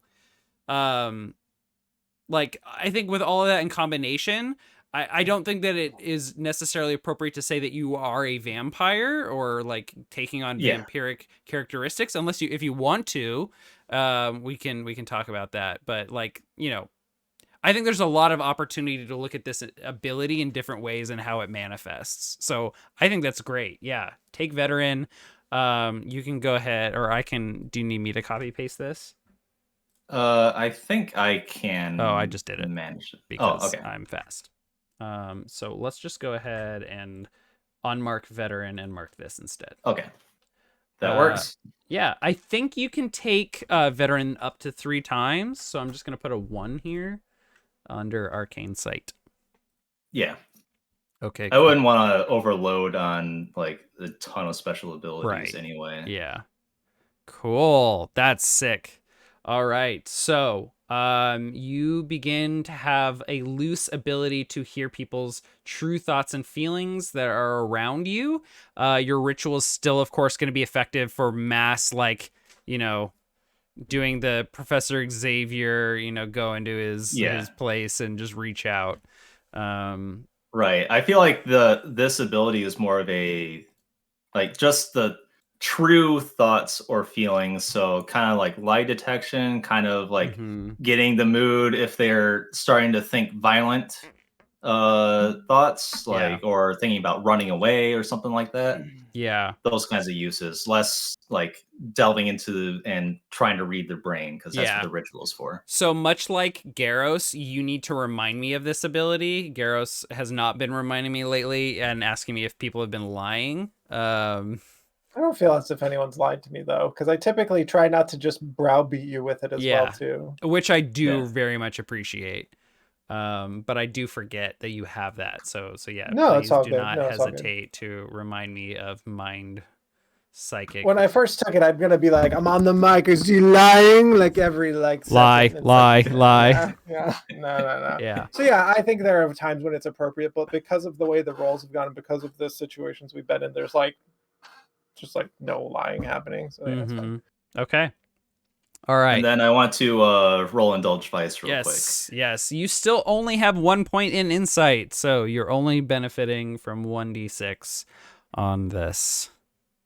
Yep. It's just a fortune roll, right? Yeah. No, there's the button Indulge Vice. Oh, yeah. Which should do it for you. There it is. No bonus dice. Unless you're using a contact. You can go ahead and remove Quellen as a rival. Okay. Sorry, that is unrelated, but I just saw it there. Oh, Rust Captain Pick is definitely a rival. I'm gonna mark that. I don't think he's using a con. Oh wait, Pick is okay-ish with you. Yeah, he was like neutral. He wasn't quite a friend. It was our first something he told us that we could try to pursue. He definitely would have let other Rust brothers arrest all of you and been fine with the advancement in his career. But he'll also, talk to you if you need it. Okay. Yeah. I don't think you have any contacts unless. Right. I'm picturing like Quint goes back into this thing where he's not doing the full ritual and delving into his own brain, but he kind of had an idea to do something similar to get like an enhanced meditation kind of thing. Like he's just kind of, instead of reading his memories or trying to do that, he's just trying to suppress everything. Okay. So he can calm down and relax. And you are not using trance powder. Correct. Okay. Damn. Not yet anyway, huh? Not yet. I'll get him. Yeah. All right. Here we go. I think that there is still a lot of like mental resonance and reading your own mind, other than very vivid, very clear memories, like your memory of betraying your childhood best friend and rival. Like those are very clear in your mind and things you constantly think about, but trying other deeper stuff is very difficult still. Okay. See, that brings me down to 5. Still a lot. Can I spend a coin to try to do that again? That doesn't make a whole lot of sense, but it's like you mechanic. Can. Yeah. You're just like paying other people to take care of your daily day-to-day business or something. Paying for takeout food so you can just sit here and think about your thoughts. Meta thoughts. So, Indulge Vice. Meta by Facebook. No bonus. Well, All right. That's okay. I didn't overindulge. So. You spend more time doing it, and it's still very difficult for you. Right. But you're getting a little bit of a better hang to it. Yeah. It's also been a very exhausting couple of days. Yeah. Okay. For sure. What's Downtime that? done for Quint. All right. Quint is done. I believe Garros is done. Wait. That's true. I am done. Yeah. Severian I did has Vice and a downtime activity with our lady friend. actually did 2 of At those. the head of the hive. You paid a coin to do a third And one. I paid a coin. That's right. So I don't think I'm good. Severian has done any, and I don't think. I did one. I did the clock. He's got one left. Oh, yes. And I've got yep. 2. Okay. So I just want to indulge Vice real quick. Yeah, go for it. So basically, I go back to the Valor place. I get real high, and I think about how fucked up it is that I was willing to butcher some old comrades and coworkers of mine. But then I get over it, maybe. Jesus Christ. Okay. And then how fucked up it was that you gave Quint a fresh supply of trance powder, and Quint didn't even do any of it. Hey, like, it was just rude. Severian, I didn't see any stress. Did you just clear it all? Yeah, I had 5. If you had 5? He has 5. Oh, you risky motherfucker. I kind of wanted to overindulge. I think that would have been really good. I think narratively, I mean, you could pay a coin to increase the amount of stress and force yourself to overindulge. I've just saying. I've already had a week without having a character of my own. You don't have to choose to not have a character if you overindulge. Yeah, there are other options. I know, but I've already done that, so that's why I'm like, this week, I don't even need to indulge Vice. I don't get stressed because I just came back. If you leave in a downtime, you don't come back and just instantly go on another bender. Like, that's just... Yeah. Overindulgence. So, you can attract trouble and get another entanglement. You can brag about your exploits and get +2 heat. Oh, I just murdered a bunch of people. I'm so cool. Lost, vanish for a few weeks, play a different character, or tapped. Your current purveyor cuts you off. Yeah, I think I'm going to do it. I think basically, like, I just do it again. Like, I keep going hard for it. Holy shit, you rolled a 6! Oh my god. Just kick me the fuck out of there. Yeah, you're like, give me some more, and they're like, all right, but we're cutting you off after this. Like, you've been here quite a lot, Severian, and you just like black out or become belligerent, maybe? I don't know. What do you think? Yeah. I think you like that one time when I took my trauma, like I went nuts, and was like basically hallucinating and seeing people and yeah. Yeah, like you said, being belligerent, arguing, and yelling at them. I do that, but like in the common area of the bar. Yeah, and I think the Veilers, oh, fuck. And maybe I reveal a few things that I probably don't want to. You start arguing with yourself again. Yeah. And talking down on yourself. These stupid fucking Veilers have no clue you're even after them. Which of these... When they find out, they're going to cut your throat. So which of these options are you choosing? I'm going to go with the cut off. Or is it tapped out? Yeah, tapped. Your current purveyor cuts you off. Yeah. Because I have an idea for vanishing for a few weeks. Do I get abducted by them? Yeah. Devil's bargain him. Yeah. They're ritually killing people. They could use a drugged out dude. Why not? All right. I'm going to go for it. Okay. So that forces us to go kill them next session. I mean, yeah, I think our next job is getting Severian back. That's right. I had not planned this, but the dice giveth and they taketh away. So Severian, they just gave us again. And beautiful characters are played out by beautiful people. Thank you for making the choices. So, Eric, you and I are gonna have to talk about who you're gonna be playing as for this next session. But yeah, Severian just never returns, y'all. And your contacts who have been working with the Veilers and the Garros News Network, they're all like, we definitely saw we've been keeping an eye on the Veilers. Severian got in some serious trouble. The Veilers, they took him to a back room and we don't know what happened to him. Haven't seen him walk out since. Yeah. We fortunately didn't see any like bodies get loaded onto any gondolas, but we're really concerned you should do something, is basically how it boils down. Yeah. Hell yeah. Holy fuck. Okay. That should have been the moment we end on, but Jeremiah, you have a downtime action? Do I have two? Oh, God fuck. damn it! God damn it. Sorry. Fuck you, Ideas, Mill. Eric, for characters to play, you can grab one of the town. There's like Belle, and there's like a couple others that we have. There's some other. Yeah, I was options. thinking of just Think about grabbing it. some, like a cutter, like a brute or skirmisher type guy. But Yeah, we'll I talk think about that'd it. be cool.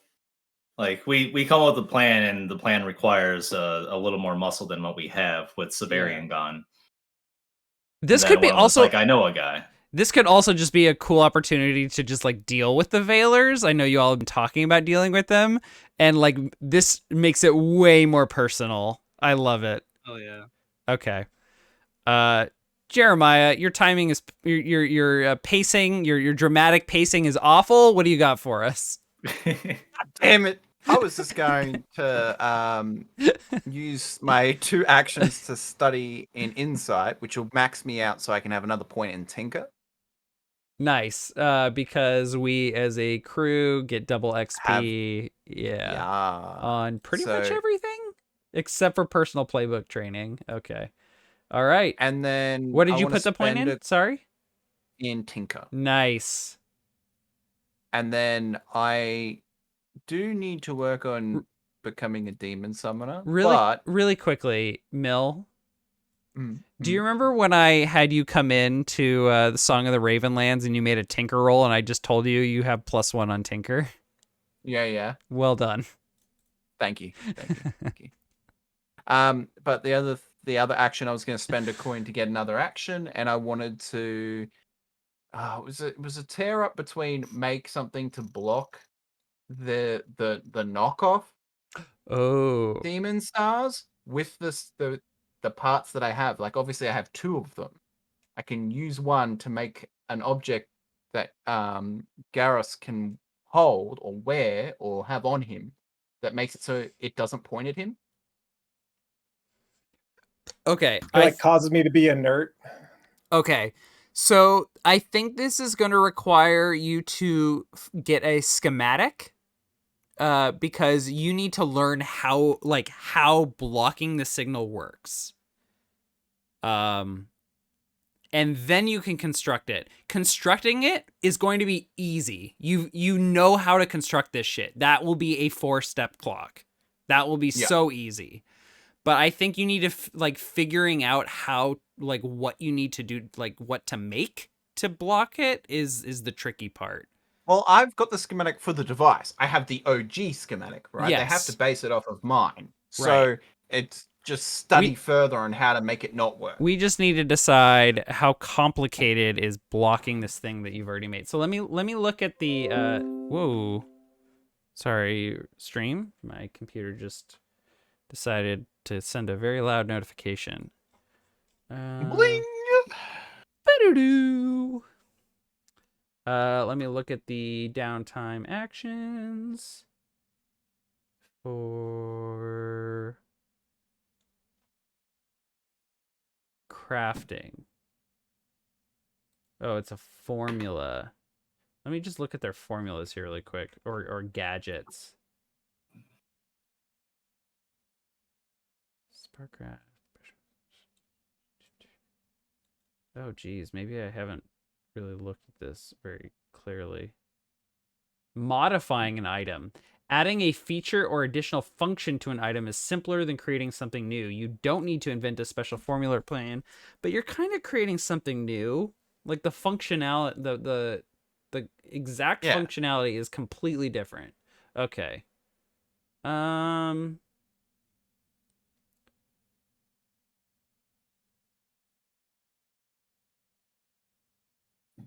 You don't need... Okay, make a crafting roll to modify an item. The baseline quality of an item that you modify is equal to your crew's tier as usual. Okay, so either... here's your option. Either you can approach this as a completely new invention and start on a 8-segment long-term project to discover the like the new Yeah, like come up with design, it. Yep. or you can try and do a craft roll, and it will require you to crit. You can like if you roll a 6, you can pay to increase that as always. Like, but it like this is tier plus, like the current tier of the device plus 2. This is a significant modification. Yeah. Alrighty. Oh. I'll start the clock. Okay. So that's And what do I need to roll for the? I don't know. Would it Just be tell me still how you're trying tinker? to tell me how you're trying to figure out. Like, I think it would just be my first roll. My first roll towards figuring out how to make one that blocks it would be tinkering with the current one of the current 2 that I have. Okay. So that it makes the other one go, nah, fuck that, and look the other way. Yeah. I think there's a lot of ways to approach this, is like the mechanical device, like just like playing around with the physical device. And then there's also trying to like understand the magic at work. So yeah, I think, tinkering around is good here. So do you want a fortune roll, Tinker? Yeah. Yes, please. Sorry, I was just looking at your abilities to see if any of those help. Not yet. So I can actually tell everybody, including stream and everything, right? The game plan is fix this problem, get my demon star back, and then with the ritual thing, I'm going to go and learn demon summoning, and then I'm going to do my own, like find a demon that's willing, and then do my own merger, and then I'm going to be a demon person, and then start making a demon family. It's going to be great. Now I'm just seeing the end of this campaign is when you all like fusion together as one my God. being, and then are reading your own minds constantly as like a galaxy brain Voltron Super Saiyan fusion. We become Worm's avatar, damn it. All right, give us that I'll that give us tinker that roll. crazy roll. I got a 3. All right, that is 1 step towards your clock. Where did you put the clock? I haven't put the clock down. I will put it on my character. Yeah, how many segments do you have on the clock? I missed that. 8. 8. Crafting. I give you a most coin to new go formulas or designs will require an 8-segment progress clock to. You know what? Let's make this one 6. I'm sorry. Delete here. I'll delete it. Yeah, I got it. Make a 6 clock, because you do have a lot of understanding of this already, of like the basic functionality. So yeah, go ahead and make that anti-demon detection schematic, and then I'll just like, so I don't forget in the future, build it is a 4-step clock. I throw down a coin for you to roll again. Sick. I've marked that Alrighty. off my sheet. Fortune roll. Come on, 6s.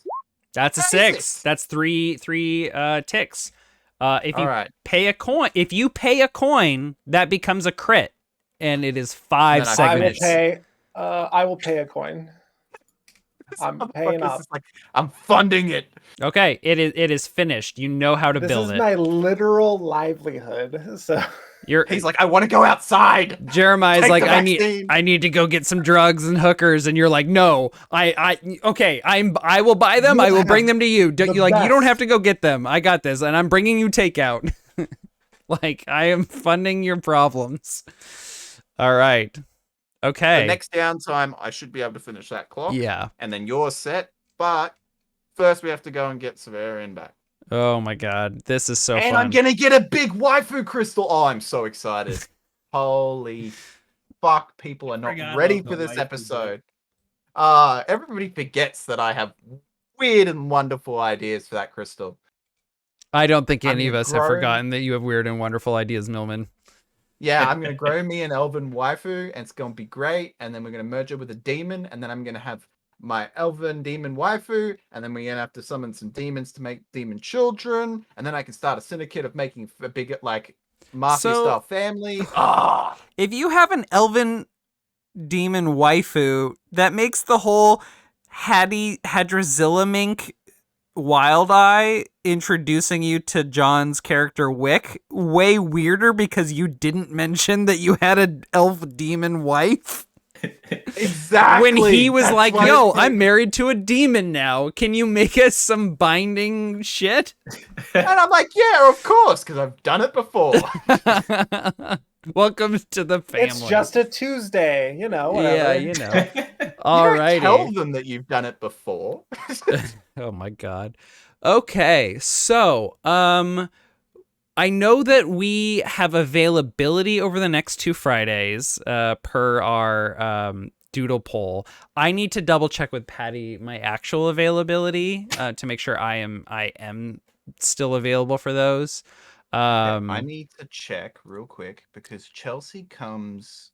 So I'm free. We will all figure next it week, out. We will Next- update everyone Yeah. on when the next show just will be. because during the end of October through to the mid of November, I will not be at home every weekend. Like I won't even be live most of the time Chelsea's here because I'm working and I don't want Chelsea to be just hanging out with my family members and then I come home and go to bed and then go back to work and then just do things Yeah. on the weekend. Good So I'm call. just not Fair. going to be live at all. Like if I come home and I get to be live, so be it, but otherwise I'm probably not going to be around. We're going to be Love doing that. stuff. Okay. For this session, I want everyone to take 3 XP. I want to reward some amazing roleplay, some amazing creative storytelling, collaborative storytelling, and I want to reward that that you all just really leaned into the fact that this was all downtime. Like we didn't even go to a job, but it was still an absolutely amazing session. So everyone, just mark 3 XP wherever you want. Oh, I'm getting a free skirmish point. Thank you. Fuck yeah. Thank you for the 3 XP. I needed that. Oh, that's going into prowess, baby, and I'm getting number 2 prowl. Boom. Nice. And then where's the other one? What do we got? We got a dangler. We'll push We resolve. got a Go. dangler. Yeah, I want to build up my study or survey. Haven't decided between the two, but going to insight. Nice. Okay. Y'all can decide now or later where you're assigning those, but I think we should head off because I know Eric's a sleepy boy and he needs to get to bed. Classic me. He needs to rest tomorrow so he can be ready for his contractor on Sunday. Yeah, the 8 hours of drywalling we're gonna do. It's gonna be great. So any shout outs or plugs before we sign off for tonight? If you guys are into Warhammer 40k stuff, the new Dark Tide dropped last night for me, this morning for you guys. Me and the boys will be playing that today, pretty much non-stop. It's Left 4 Dead, but Warhammer 40k. I've already said that I hate it, but at the same time, I got to play it now that they gave it to me. Nice. We were just talking about hating games and playing them. Yeah. I'm a hater. I'm a massive hater, and this is why the game developers are so hesitant to give me games. But when I do like their games, they love me. But when they give me a piece of shit and they're like, "Oh, it's sparkly, you'll love it," and no. It's just glitter on a piece of shit. Exactly. No, but it is if you're into Left 4 Dead games and just hordes of people getting hacked up, I it's love fucking Left 4 great Dead. time. Every time I It's played just Left 4 that and Dead, Warhammer. I would roleplay as a character that was addicted to pain meds. So anytime I saw pain meds, my character would instinctively grab them. Yeah. Feels Hey, weird. Phyllis. I was just preparing for Blades in the Dark, I had my vice. What can I say? As part of the shoutouts, Nick, you have the new Deadly Dungeon floor, 24 days left points, other things. What's that all about on your channel? Yes. So I kind of shadow planted this reward, just a community opportunity to spend channel points. So I ran a dungeon crawl show on Koibu's channel called Deadly Dungeon. Where we had many floors, and the community, if they completed a floor, the community would advance and different groups would bring, characters and try and beat the floors. I am resolved to create an additional floor and let a couple of groups run that. and just have some more D&D on the channel, because I haven't played any D&D, and people seem to really like that kind of technical challenge, mechanical challenge of D&D. I enjoy it too, and I have a couple of ideas, and I'm pushing myself to think and inspire myself to come up with some new ideas for new floors of Deadly Dungeons. So if we as a community can donate 1 million points, I will design a new floor, and then I will run it with a couple of groups. Even if the first group beats it, if other people want to play it, I'm happy to let people do that. I need to get to the end. I need to meet your writer lady again. I need to get there. Oh yeah, the author. I have a picture of her right up here. I had a print. I need to meet the author lady again. I had a print. I'm playing in this She's campaign. up in the corner. I had a print done of her. I sent one to Koibu as well, or I had it printed at a local Walgreens, and he picked it up as a thank you for letting me, get exposure Snag on his his channel. Yeah. So, just really quickly, I know we might have other plugs. I just want to thank Travis for the subscription. I want to thank Millman and Pixaria for the raids. Pixaria, thank you for dragging 12 people to the raid. And Jade Knight, Jade13 Knight, thank you for the follow. We're continuously trying to grow our channel. Here we love collaborative storytelling, finding the fun in games, and critical world building. So feel free to check out our VODs to kind of catch up on what we've been doing. Join our Discord server if you have questions and just want a quick rundown, if you don't want to watch hours and hours of VODs. And feel free to follow. We love, growing our community, finding people that enjoy video games, board games, role-playing games. If you want to support us, just following or telling other people that you think might enjoy the content is insanely helpful. So thank you to my cast here of Grim Streets of Alderstone for an absolutely amazing session. I just feel like I keep saying this every time. It just feels like we as a group keep getting just better and better and better. And I love every session of this so much. And my Really saying he likes to play with serial killer characters. I mean, it's not my favorite part, but I do enjoy playing with you, Millman.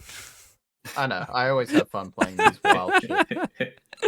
And my final plug is that, we do tabletop role-playing games every Wednesday. We just started season 2 of the show. We had season 1, Song of the Ravenlands, and then we have this, 20-part one-shot that we're doing on occasion. And then season 2, Birds of the Shore, is a sci-fi campaign using Scum and Villainy as our system, which is very similar to Blades in the Dark mechanically. Okay. Any other plugs before we go? I'm going to say I appreciate all of you, and I have the same feeling that Nick does. He said, people come join the community. That's basically what I did during COVID. I joined Greg's stream for some Lands Beyond the Mist. Then I joined John's stream for Mondays with D&D, and now I'm here because I also played Land Beyond the Mist with Nick and others, and then I got invited here. So you can be a part of the community. You can be on camera if you want to be. There is not much to breaking into the communities, so come join the fun. If you are limited in your roleplay options, you don't have to be. So yeah, appreciate all you. Exactly. Okay. Well said. Yeah. All right. Unless there's anything else, that is it for us. We'll see you all next time here on Fable Table. Have a great rest of your day and weekend. Good night, everyone. Bye-bye. Take care. Bye.